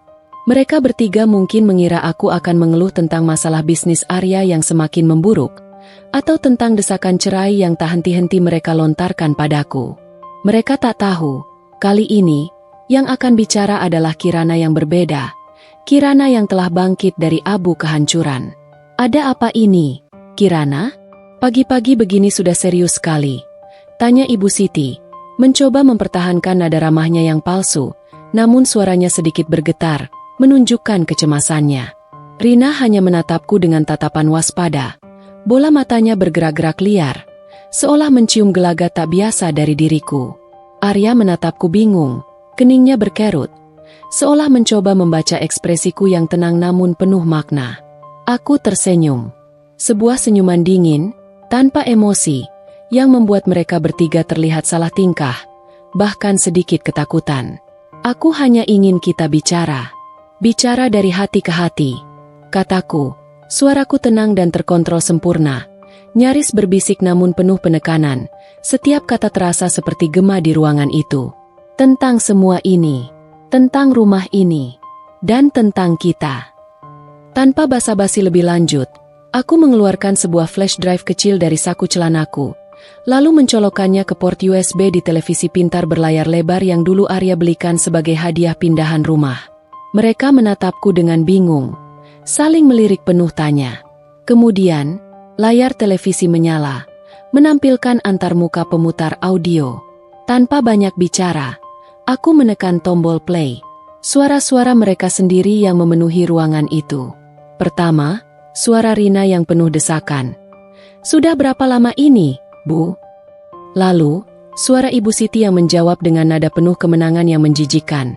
Hampir setahun, sudah berhasil menguras tabungannya untuk rumah ini, sepeser pun tak tersisa. Dan kemudian suara Ibu Siti lagi, lebih keji, lebih menusuk. Arya akan menceraikannya. Kita akan bilang dia mandul, atau apalah alasan konyol lainnya.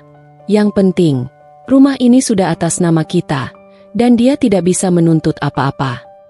Dan yang paling menyakitkan, suara Arya yang samar-samar kudengar mengatakan, aku butuh Kirana untuk sementara ini, Bu, setidaknya sampai bisnis ini stabil lagi.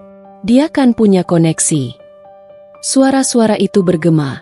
Setiap kalimat adalah belati yang menghantam mereka. Ruangan itu hening, hanya diisi oleh suara rekaman percakapan mereka yang berulang-ulang, menusuk telinga mereka sendiri, mengungkap setiap kebusukan. Wajah Ibu Siti dan Rina seketika memucat pasi. Darah seolah lenyap dari wajah mereka yang tadinya penuh topeng. Mata mereka melebar, dipenuhi kengerian yang tak bisa disembunyikan. Tubuh mereka menegang kaku, terpaku di sofa, tak mampu bergerak. Arya menatapku, lalu ke arah ibunya, lalu ke arah Rina, berulang kali.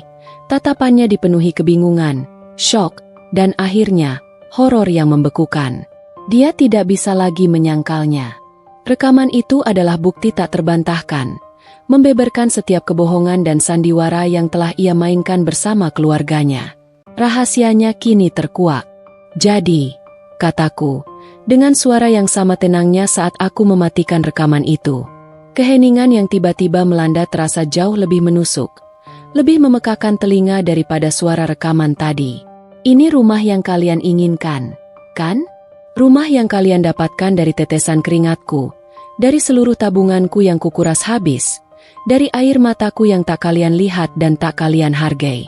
Rumah yang akan kalian jadikan tempatku dicampakan dan difitnah sebagai mandul, sebagai alasan untuk menyingkirkanku. Aku bangkit dari sofa, melangkah perlahan ke arah mereka. Setiap langkahku terasa berat, dipenuhi bara amarah yang tertahan namun mematikan. Mereka masih membisu, terpaku, seolah tak percaya apa yang baru saja mereka dengar. Padahal itu suara mereka sendiri. Kalian bicara tentang rencana busuk ini di dalam rumah yang kubangun untuk kalian. Setiap sudutnya, setiap bata, setiap jengkalnya adalah hasil pengorbananku, hasil dari kepercayaan buta yang kuberikan pada kalian. Aku melihat bibir Ibu Siti gemetar, mencoba bicara, tapi tidak ada suara yang keluar, hanya desahan kecil. Rina sudah tertunduk, wajahnya pucat pasi, air mata mulai menggenang di matanya. Air mata ketakutan, bukan penyesalan. Arya akhirnya mencoba membuka suara. Suaranya serak dan putus asa. Kirana, ini tidak seperti yang kamu kira. Aku bisa jelaskan. Aku tersenyum tipis, sebuah senyuman yang jauh dari kehangatan. Oh, aku tahu persis bagaimana ini. Aku tahu setiap detail rencana kalian. Aku tahu bagaimana kalian memanfaatkan Arya. Bagaimana kalian menguras habis hartaku, bagaimana kalian berencana menyingkirkanku setelah semua ini selesai, dan bagaimana Arya adalah pion penurut dalam permainan kotor kalian. Dengan satu gerakan cepat, yang tak mereka duga sama sekali, aku mengeluarkan sebuah botol plastik bening dari balik punggungku. Botol itu berisi cairan jernih dengan aroma menyengat yang langsung memenuhi ruangan. Bensin. Mata mereka membelalak ngeri. Ketakutan mulai terpancar jelas di wajah mereka, menggantikan kepucatan tadi. Kalian ingin rumah ini? Kataku. Suaraku tetap tenang, tapi setiap kata adalah bilah pisau tajam yang menghujam. Kalian mendapatkannya, tapi kalian akan mendapatkannya dengan caraku.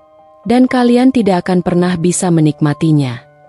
Tanpa menunggu reaksi, tanpa memberi mereka kesempatan untuk menghentikanku, aku mulai menyiramkan cairan berbau tajam itu ke kusen jendela, ke gorden-gorden tebal yang baru kupasang, ke sudut-sudut sofa baru yang dulu kubeli dengan susah payah. Mereka berteriak, panik. Ibu Siti dan Rina melompat dari sofa, mencoba menghampiriku, namun langkah mereka terhenti karena bau menyengat itu. Arya, yang masih syok, akhirnya tersadar dari kekagetannya dan berlari ke arahku, mencoba meraih botol bensin dari tanganku. Kirana, apa yang kamu lakukan? Berhenti, teriak Arya. Suaranya dipenuhi kengerian yang nyata. Aku mengabaikannya. Tanganku bergerak cepat. Dengan tangan gemetar namun mantap, aku mengeluarkan sebuah korek api dari saku celanaku yang lain. Sebuah gesekan kecil yang nyaris tak terdengar, dan api kecil yang menari-nari di ujung batang korek menyala terang, memantulkan cahaya di mata mereka. Aku menatap mereka satu persatu. Ibu Siti yang berteriak histeris, Rina yang menjerit tak karuan, dan Arya yang matanya membelalak, dipenuhi kengerian yang tak bisa disembunyikan, menyadari apa yang akan terjadi. Api kecil itu, dengan sengaja, kuletakkan di gorden yang sudah kubasahi bensin. Detik itu juga, nyala oranye yang cerah dan ganas menyambar kain, menjalar cepat ke kusen kayu, lalu ke bagian dinding. Asap mulai mengepul. Rumah yang megah itu, yang kubangun dengan cinta, keringat, dan seluruh tabunganku, kini akan kubakar dengan amarah yang membara, menjadi tugu peringatan kehancuran yang mereka ciptakan sendiri. Kobaran api melahap gorden dengan rakus, menjilat dinding dengan cepat, dan asap tebal yang pekat mulai memenuhi ruangan, menciptakan bayangan-bayangan menari yang mengerikan di setiap sudut. Panasnya langsung terasa di kulitku, menyengat wajah dan lenganku, namun hatiku jauh lebih panas oleh bara dendam yang telah lama kupupuk. Ibu Siti menjerit histeris, suaranya pecah, menggema di antara gemuruh api yang semakin membesar, menciptakan melodi kehancuran. Rina, dengan wajah pucat pasi seperti mayat, hanya bisa meraung-raung, mencoba meraih ibunya yang limbung, seolah dunia mereka sedang runtuh di hadapan mata. Arya, dengan mata membelalak penuh kengerian yang tak bisa diungkapkan kata-kata, menerjangku.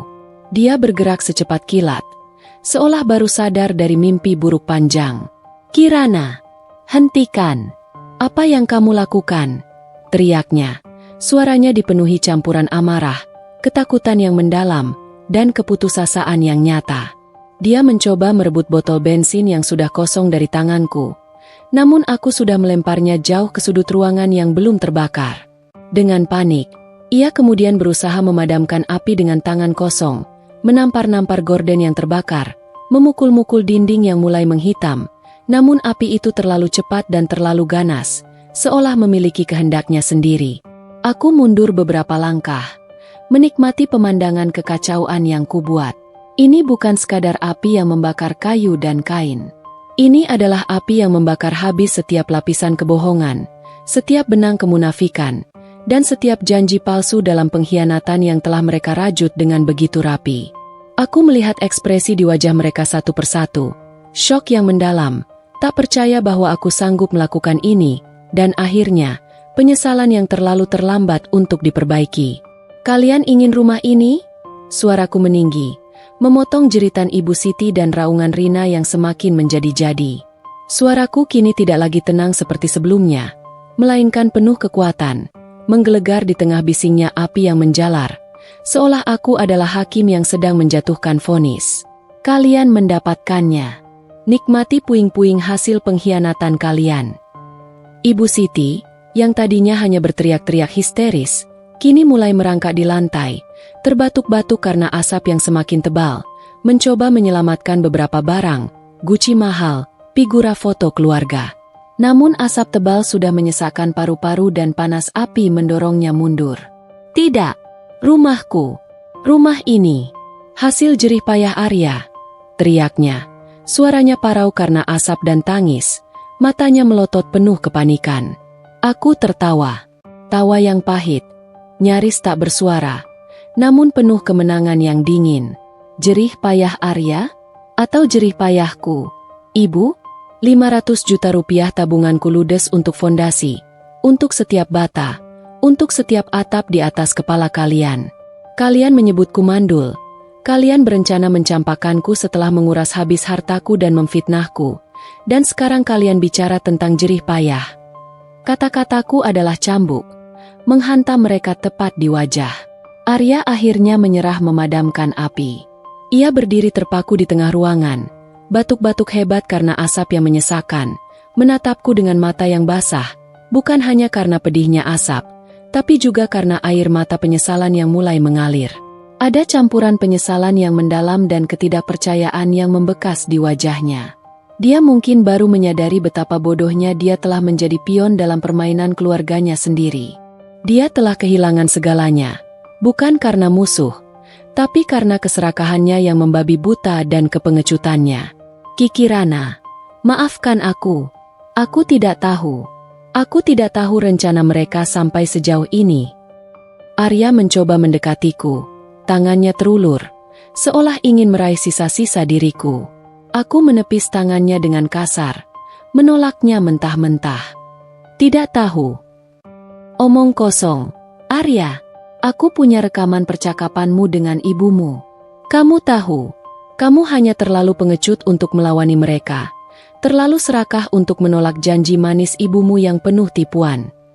Aku mengeluarkan ponselku, memutar rekaman itu lagi, bagian di mana ia mengatakan, "Aku butuh Kirana untuk sementara ini, Bu, sampai bisnis ini stabil lagi."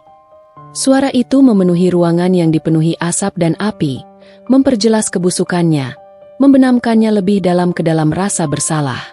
Wajah Arya semakin pucat, kini dihiasi jelaga dan air mata. Dia tidak bisa lagi menyangkal. Tatapan matanya yang dulu penuh cinta, kini dipenuhi rasa malu, kekalahan, dan penyesalan yang tak terhingga. Rumah itu, yang semula adalah simbol cinta dan impian kami, kini menjadi tugu peringatan kehancuran yang tak terbantahkan. Api semakin membesar, melahap furnitur satu persatu, menjilat langit-langit, dan mulai merobohkan struktur kayu. Alarm kebakaran mulai berbunyi nyaring, memekakan telinga, dan bau bensin yang terbakar menusuk hidung. Para tetangga mulai berdatangan, panik melihat asap mengepul dari jendela-jendela rumah mewah itu. Beberapa mulai berteriak dan menelpon pemadam kebakaran. "Kalian ingin rumah ini? Kalian mendapatkannya," kataku lagi, Suaraku menggelegar menembus deru api, sirene, dan teriakan panik. Dan kalian ingin Arya miskin? Kalian juga akan mendapatkannya. Karena kalian tidak hanya merobohkan hatiku, tapi juga seluruh masa depan kalian sendiri. Mulai hari ini, kalian tidak punya apa-apa. Semuanya sudah kutarik, kubuat hancur. Aku berbalik. Aku tidak lagi peduli dengan teriakan mereka yang semakin memudar di belakangku, dengan raungan api yang memakan habis segalanya, atau dengan tatapan para tetangga yang penuh tanda tanya dan ketakutan. Langkahku mantap, menjauh dari neraka yang kubuat. Aku meninggalkan mereka di tengah puing-puing impian mereka yang terbakar, menyaksikan kehancuran yang mereka ciptakan sendiri dengan tangan mereka. Aku sudah tidak punya apa-apa lagi untuk ditangisi. Yang ada hanyalah kepuasan dingin yang menusuk, karena telah memberikan mereka pelajaran paling pahit dalam hidup mereka. Keesokan harinya, kota Jakarta gempar dengan berita kebakaran rumah mewah di kawasan elit.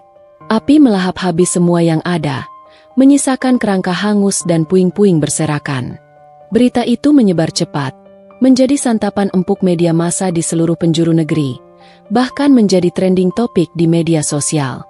Aku tahu persis bagaimana cara kerja media, dan aku telah menyiapkan narasi yang sempurna. Sebelum api benar-benar padam dan petugas pemadam kebakaran selesai bekerja, aku sudah menghubungi beberapa kenalan jurnalis dari media terkemuka, memberikan mereka tip tentang insiden tersebut, namun dengan porsi informasi yang sudah kususun rapi dan terarah. Aku muncul di lokasi kebakaran pagi-pagi sekali, ketika matahari baru saja menampakkan diri di ufuk timur. Penampilanku sederhana, mengenakan pakaian berwarna gelap yang sedikit lusuh, rambut tergerai bebas, dengan wajah pucat dan mata sembab yang menonjol, seolah semalaman aku habis menangisi kehancuran yang tak terduga. Di mata publik, aku adalah korban, istri malang yang rumahnya terbakar habis, kehilangan segalanya dalam sekejap mata. Aku memeluk Arya dengan erat di depan kamera yang menyorot kami tanpa henti, berpura-pura menangis di dadanya. Sesekali menyeka air mata palsu, sementara di dalam hati, aku merasakan kepuasan yang dingin, bahkan kemenangan. Arya membalas pelukanku dengan lemah, tubuhnya bergetar, dan air matanya sendiri mengalir deras, air mata penyesalan dan kehancuran yang sesungguhnya. Ibu Siti dan Rina berdiri di belakang kami, dengan wajah kuyu, rambut acak-acakan, dan pandangan kosong, mencoba bersembunyi dari sorot kamera yang tak henti-hentinya. Mereka terlihat benar-benar putus asa. Saat ditanya oleh para jurnalis yang mengerumuni kami, aku berbicara dengan suara bergetar, penuh kesedihan yang dibuat-buat, namun tetap dengan intonasi yang jelas. Saya tidak tahu persis apa yang terjadi. Saya terbangun karena bau asap yang sangat menyengat dan suara alarm kebakaran yang memekakan telinga. Kataku, menarik napas panjang seolah menahan tangis. Mungkin korsleting listrik yang parah, atau mungkin ada kebocoran gas yang tak terdeteksi. Saya benar-benar tidak tahu. Kami kehilangan semuanya. Ini rumah impian kami, tempat kami akan membangun keluarga. Aku sengaja menekankan kata kami berkali-kali untuk mengesankan bahwa aku dan Arya adalah satu kesatuan, korban yang sama, meskipun realitanya berbeda jauh dan aku adalah dalang di balik semua itu. Media, tentu saja, memakan mentah-mentah narasi ini. Kisah seorang arsitek muda yang membangun rumah impiannya dengan jerih payah dan seluruh tabungannya, namun kini harus kehilangan semuanya dalam semalam, menjadi berita utama di berbagai surat kabar dan program televisi. Simpati publik mengalir deras. Banyak rekan kerja, klien lama, dan kenalan yang menghubungiku, menawarkan bantuan, baik moral maupun materi. Beberapa bahkan menawarkan bantuan uang tunai. Aku menolak semua tawaran uang, mengatakan bahwa aku akan bangkit sendiri, seolah menguatkan citra Kirana yang tegar, kuat, dan pantang menyerah, sebuah branding yang akan berguna di masa depan. Sementara itu, di balik tirai sandiwara ini, Bram bekerja lebih keras. Dengan dalih mencari barang berharga atau dokumen penting yang mungkin tersisa di puing-puing, ia masuk ke area kebakaran bersama tim forensik yang resmi. Hasilnya, tidak ada jejak yang mengarah pada kesengajaan pembakaran. Aku telah merencanakan ini dengan matang dan meminta Bram untuk memastikan. Aku hanya menyiramkan bensin di area yang akan terbakar cepat dan intens, namun tidak meninggalkan residu yang mencurigakan bagi tim forensik. Alibi korsleting listrik atau kebocoran gas, yang kubangun dengan beberapa manipulasi kecil di instalasi listrik dan regulator gas sebelum kejadian, menjadi penyebab resmi yang tercatat di laporan kepolisian. Kasus ditutup sebagai kebakaran yang tidak disengaja, sebuah kecelakaan murni. Namun, kehancuran bagi keluarga Arya tidak berhenti di situ. Dengan rumah yang kini menjadi puing-puing tak bernilai, hanya menyisakan kerangka hangus dan timbunan arang, rencana mereka untuk mengklaim properti itu sepenuhnya hancur lebur. Dokumen balik nama yang diurus Ibu Siti menjadi tidak relevan, karena yang ada hanyalah sebidang tanah kosong dengan tumpukan sampah. Aku sudah memiliki bukti kuat bahwa seluruh dana pembangunan berasal dariku, termasuk bukti transfer dan kontrak. Jika mereka mencoba menuntut atau mengklaim kepemilikan atas tanah tersebut di kemudian hari, aku punya senjata hukum yang kuat untuk mempermalukan mereka di pengadilan dan di mata publik. Bahkan jika itu berarti aku harus mengungkap sebagian kecil dari peranku. Tapi, aku menduga, itu tidak akan diperlukan lagi, karena rumah itu sudah tiada, dan nilainya sudah nol. Bisnis Arya juga semakin terpuruk, tak berdaya. Dengan reputasi yang kini tercoreng, bukan karena kebakaran, tapi karena desas-desus masalah finansial, sengketa lahan, dan investor yang mundur yang sudah kusebar, tidak ada lagi investor yang mau mendekat. Bank-bank besar benar-benar menutup pintu pinjaman, bahkan bank kecil sekalipun. Proyek-proyeknya yang tersisa mandek total, tak bisa bergerak maju. Para subkontraktor dan pemasok mulai menuntut pembayaran yang macet. Bahkan tak jarang ada ancaman fisik dari rentenir karena Arya mulai berani meminjam dari jalur ilegal untuk menutupi kerugian. Dalam hitungan minggu, Arya secara efektif menjadi bangkrut total, terlilit utang di mana-mana, dan tidak ada celah untuk bangkit. Aku menyaksikan semua itu dari jauh, kadang dari balik jendela apartemen lamaku yang kini kutinggali kembali, sebuah tempat yang terasa begitu damai setelah semua kekacauan, kadang dari cerita rekan-rekan bisnis yang masih bergosip, dan juga dari laporan Bram. Arya menjadi pria yang benar-benar hancur, tidak hanya secara finansial, tapi juga mental dan emosional. Ia sering terlihat berdiam diri di mana saja, merokok di sudut-sudut yang sepi, tatapan matanya kosong, seperti jiwa yang telah mati. Ibu Siti dan Rina kini hidup dalam kesengsaraan yang sebenarnya. Mereka kehilangan rumah mewah yang diidam-idamkan, dan Arya, satu-satunya tulang punggung mereka, kini tak punya apa-apa, bahkan kehormatannya. Mereka tidak memiliki satupun aset berharga yang bisa mereka jual. Hidup telah memberiku pelajaran paling pahit. Kepercayaan yang salah bisa menghancurkan segalanya. Tapi aku tidak lagi merasakan sakit yang mendalam. Hanya kepuasan dingin, dan sebuah tekad baru untuk masa depan. Aku akan membangun kembali hidupku, dari awal, jauh lebih kuat, tanpa bayang-bayang mereka. Dan mereka akan hidup dalam puing-puing pengkhianatan mereka sendiri, dalam kehancuran yang tak akan pernah bisa mereka perbaiki. Kebakaran itu menjadi titik balik yang tak terbantahkan dalam hidupku. Sebuah garis tegas yang memisahkan masa lalu yang kelam dan penuh tipuan dari masa depan yang harus kubangun sendiri, sekuat mungkin. Setelah semua kegaduhan media mereda dan laporan kepolisian secara resmi menyatakan insiden itu sebagai kecelakaan akibat korsleting listrik, sesuai dengan rencanaku, aku memutuskan untuk benar-benar menghilang dari kehidupan keluarga Arya. Aku tidak ingin lagi memiliki koneksi apapun dengan mereka. Aku pindah kembali ke apartemen lamaku di kawasan Jakarta Selatan, yang untungnya tidak pernah kulepaskan sewanya. Apartemen sederhana dengan 2 kamar tidur itu kini terasa seperti benteng perlindungan, tempat aku bisa menjilat luka yang tak terlihat dan merancang kembali setiap detail kehidupanku. Reaksi publik terhadap Kirana sang korban yang tegar, justru menjadi berkah tersembunyi. Banyak simpati mengalir deras, bukan hanya dari teman dan kolega lama, tetapi juga dari klien-klien potensial yang membaca beritaku di mana-mana. Mereka terkesan dengan keteguhan hatiku, kisah bangkit dari keterpurukan yang kubangun dengan narasi yang sempurna. Dalam beberapa minggu setelah kejadian itu, penawaran proyek datang silih berganti, lebih banyak dan lebih besar dari sebelumnya. Aku memanfaatkannya. Aku bekerja lebih keras dari sebelumnya, mencurahkan seluruh energiku pada setiap desain, pada setiap detail arsitektur, pada setiap presentasi proyek. Pekerjaan menjadi pelarianku yang paling efektif, tempat aku menyalurkan amarah, sakit hati, dan kekecewaan menjadi sesuatu yang produktif, bernilai, dan secara finansial menguntungkan. Aku menemukan kepuasan dalam menciptakan, alih-alih menghancurkan. Aku memutus kontak sepenuhnya dengan Arya. Nomor teleponnya kublokir secara permanen. Semua akun media sosialnya kubisukan dan tak lagi kuikuti. Aku tidak ingin lagi mendengar atau melihat apapun tentangnya, atau tentang Ibu Siti dan Rina. Mereka adalah babak gelap dalam hidupku yang harus kututup rapat, tanpa pengecualian. Beberapa kali Arya mencoba menghubungiku melalui teman-teman lamanya, atau bahkan datang secara langsung ke kantorku dengan wajah memelas. Namun aku selalu menolaknya mentah-mentah.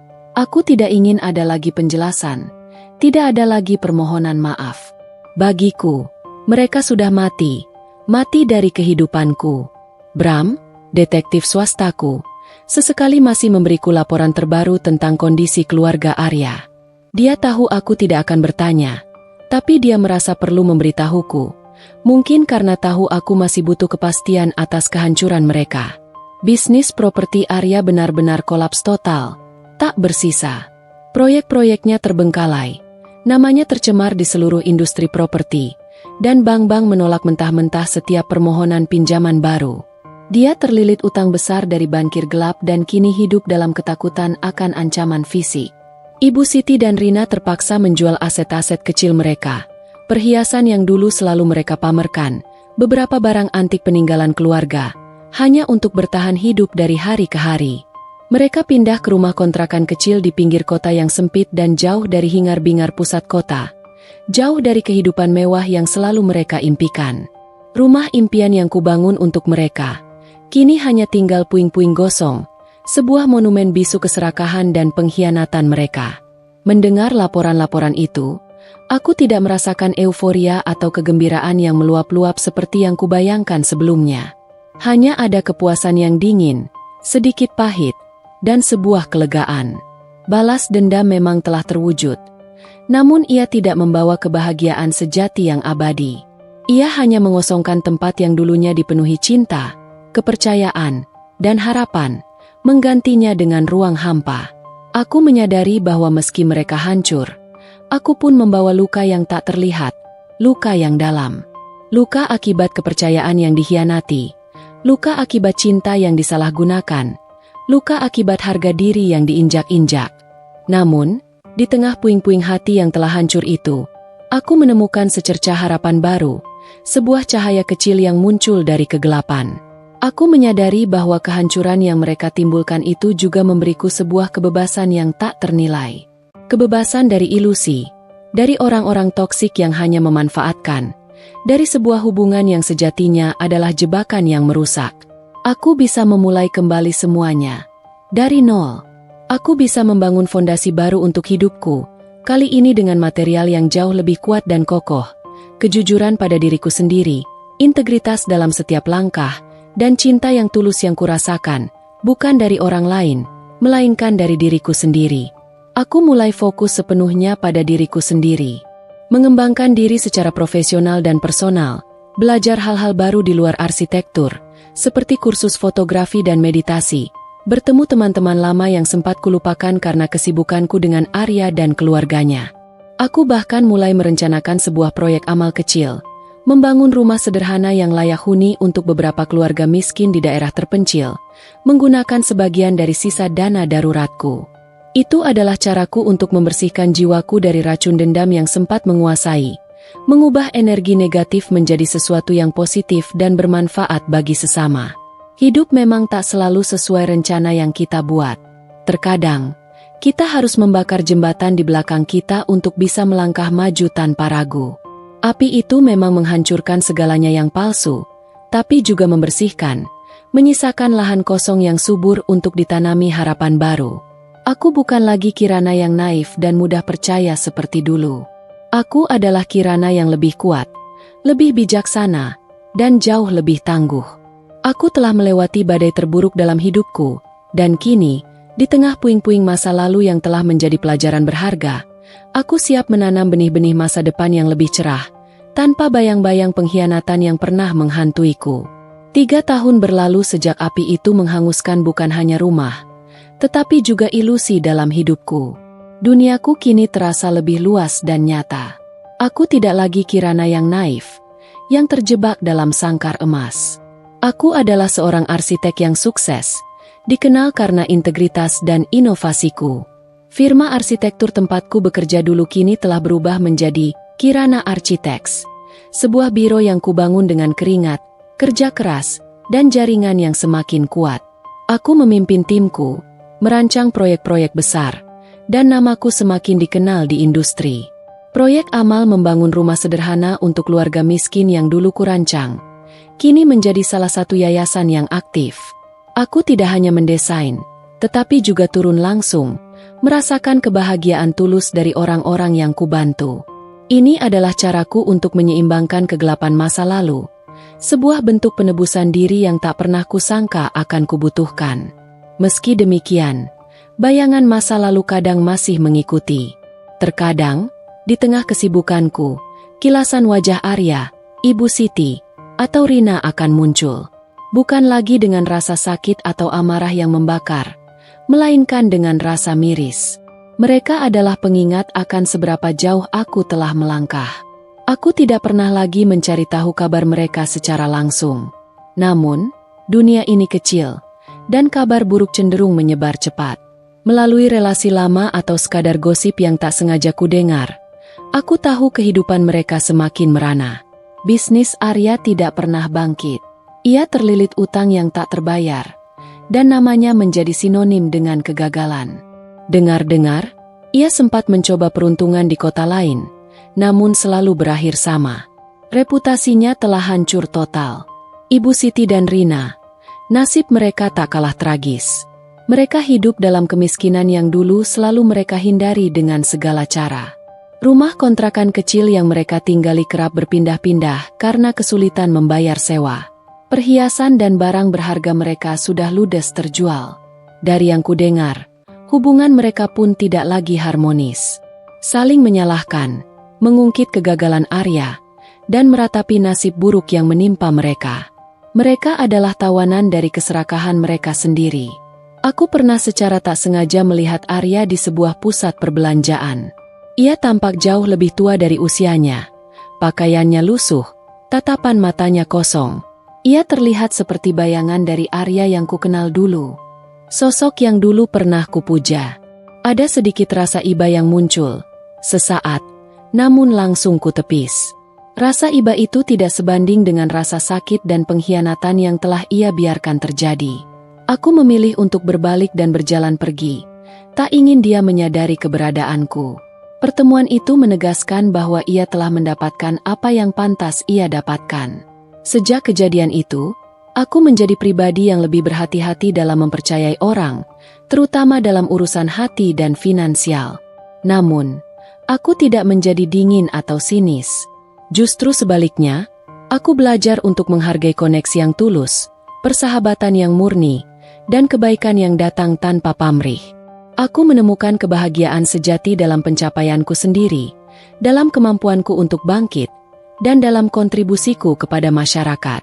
Rumah yang terbakar itu, puing-puingnya kini telah diratakan dan dijual oleh pihak bank untuk melunasi utang-utang yang tersisa.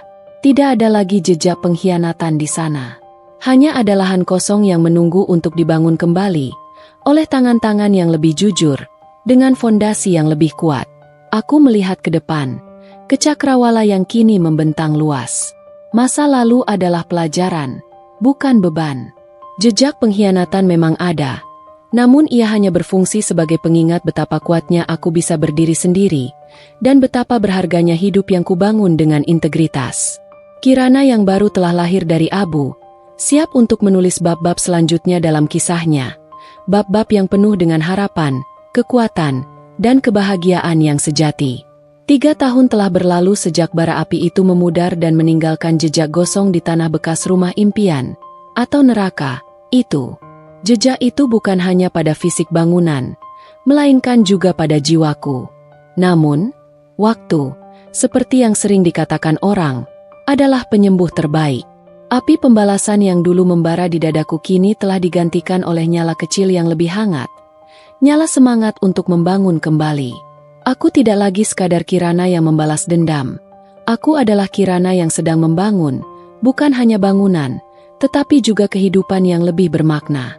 Kirana Architects telah tumbuh pesat. Dari sebuah biro kecil, kini kami memiliki tim yang solid dan portfolio proyek yang mengesankan. Aku tidak hanya merancang gedung-gedung tinggi atau perumahan mewah. Pengalaman pahit itu telah mengubah filosofi desainku. Aku mulai lebih condong pada proyek-proyek yang berorientasi sosial, seperti perumahan terjangkau, fasilitas publik yang ramah lingkungan, atau revitalisasi area kumuh. Setiap sketsa, setiap perhitungan struktural, kini memiliki tujuan yang lebih besar dari sekadar estetika atau keuntungan. Ini adalah caraku untuk menyalurkan energi yang dulunya gelap menjadi cahaya. Yayasan amal yang kubangun, Rumah Harapan Kirana, juga berkembang pesat. Kami berhasil membangun puluhan rumah sederhana namun layak huni di berbagai daerah terpencil, lengkap dengan fasilitas air bersih dan sanitasi. Senyum tulus dari anak-anak yang kini memiliki tempat berlindung, tatapan mata penuh syukur dari para ibu yang tidak lagi khawatir akan atap bocor, adalah obat terbaik untuk luka lama. Di sanalah aku menemukan kebahagiaan sejati, yang jauh melampaui kepuasan sesaat dari balas dendam. Ini adalah kebahagiaan yang membangun, bukan menghancurkan. Meski aku telah memutus total kontak dengan Arya dan keluarganya, jejak mereka tak sepenuhnya hilang dari radar kehidupanku. Kadang, secuil informasi mengenai mereka menyelinap melalui celah dunia maya atau obrolan tak sengaja. Kudengar Arya sempat mencoba bangkit dengan memulai bisnis kecil, namun selalu gagal. Reputasinya sudah terlanjur hancur. Ia menjadi seperti bayangan dirinya sendiri, terombang-ambing tanpa arah. Terakhir, kudengar ia bekerja serabutan, jauh dari citra pengusaha properti yang dulu ia banggakan. Ibu Siti dan Rina, mereka benar-benar merasakan pahitnya hidup. Mereka tak lagi memiliki kemewahan, bahkan untuk kebutuhan dasar sekalipun. Saling menyalahkan menjadi santapan sehari-hari. Sebuah ironi yang pahit, mengingat semua kekacauan ini bermula dari keserakahan mereka untuk mendapatkan kehidupan yang lebih baik. Mereka terjebak dalam lingkaran kemiskinan dan penyesalan yang tak berujung, buah dari benih yang mereka tanam sendiri. Aku pernah melintas di sebuah jalan padat di pinggir kota. Secara tak sengaja, mataku menangkap sosok Rina di sebuah angkutan umum yang padat. Wajahnya terlihat jauh lebih tua dan kuyu dari yang kuingat. Ia dulu begitu modis dan selalu menjaga penampilannya. Kini, pakaiannya lusuh, tatapannya kosong. Aku hanya bisa menghela napas. Tidak ada kemarahan, tidak ada kegembiraan. Hanya ada rasa kasihan yang samar dan sebuah kesadaran bahwa keadilan, dalam bentuknya yang paling brutal, telah menemukan jalannya. Pelajaran terbesar yang kudapat adalah bahwa balas dendam, meskipun memuaskan di awal, tidak pernah bisa mengisi kekosongan. Kebahagiaan sejati tidak ditemukan dalam melihat orang lain menderita, tetapi dalam membangun kembali dirimu sendiri, dalam menemukan tujuan yang lebih tinggi, dan dalam memberikan kontribusi positif bagi dunia. Rumah yang terbakar itu kini telah menjadi lahan kosong yang subur. Sebuah gedung perkantoran modern sedang dibangun di atasnya oleh pengembang lain. Tak ada lagi sisa kenangan pahit di sana. Bagiku, itu adalah simbol bahwa dari abu kehancuran, sesuatu yang baru dan lebih baik bisa selalu dibangun. Aku tidak lagi hidup dalam bayang-bayang masa lalu. Aku tidak lagi membiarkan diriku didefinisikan oleh pengkhianatan yang kualami. Aku adalah arsitek hidupku sendiri, merancang masa depan dengan tangan sendiri, dengan fondasi yang kokoh dari integritas, ketulusan, dan harapan yang tak tergoyahkan. Setiap langkahku kini adalah pembangunan, bukan penghancuran. Dan dalam setiap bangunan baru, aku menemukan secercah kedamaian. 5 tahun telah berlalu sejak rumah itu menjadi abu, sejak puing-puing pengkhianatan menjadi landasan bagi babak baru dalam hidupku. Kirana Architects kini bukan lagi sekadar biro arsitek, melainkan nama yang identik dengan inovasi berkelanjutan dan desain berjiap. Proyek-proyek kami merentang dari revitalisasi kawasan kumuh menjadi hunian layak huni yang modern, hingga merancang kompleks perkantoran yang ramah lingkungan. Setiap dinding yang kubangun kini memancarkan filosofi baru, kejujuran dalam desain, integritas dalam pengerjaan, dan tujuan untuk kebaikan bersama.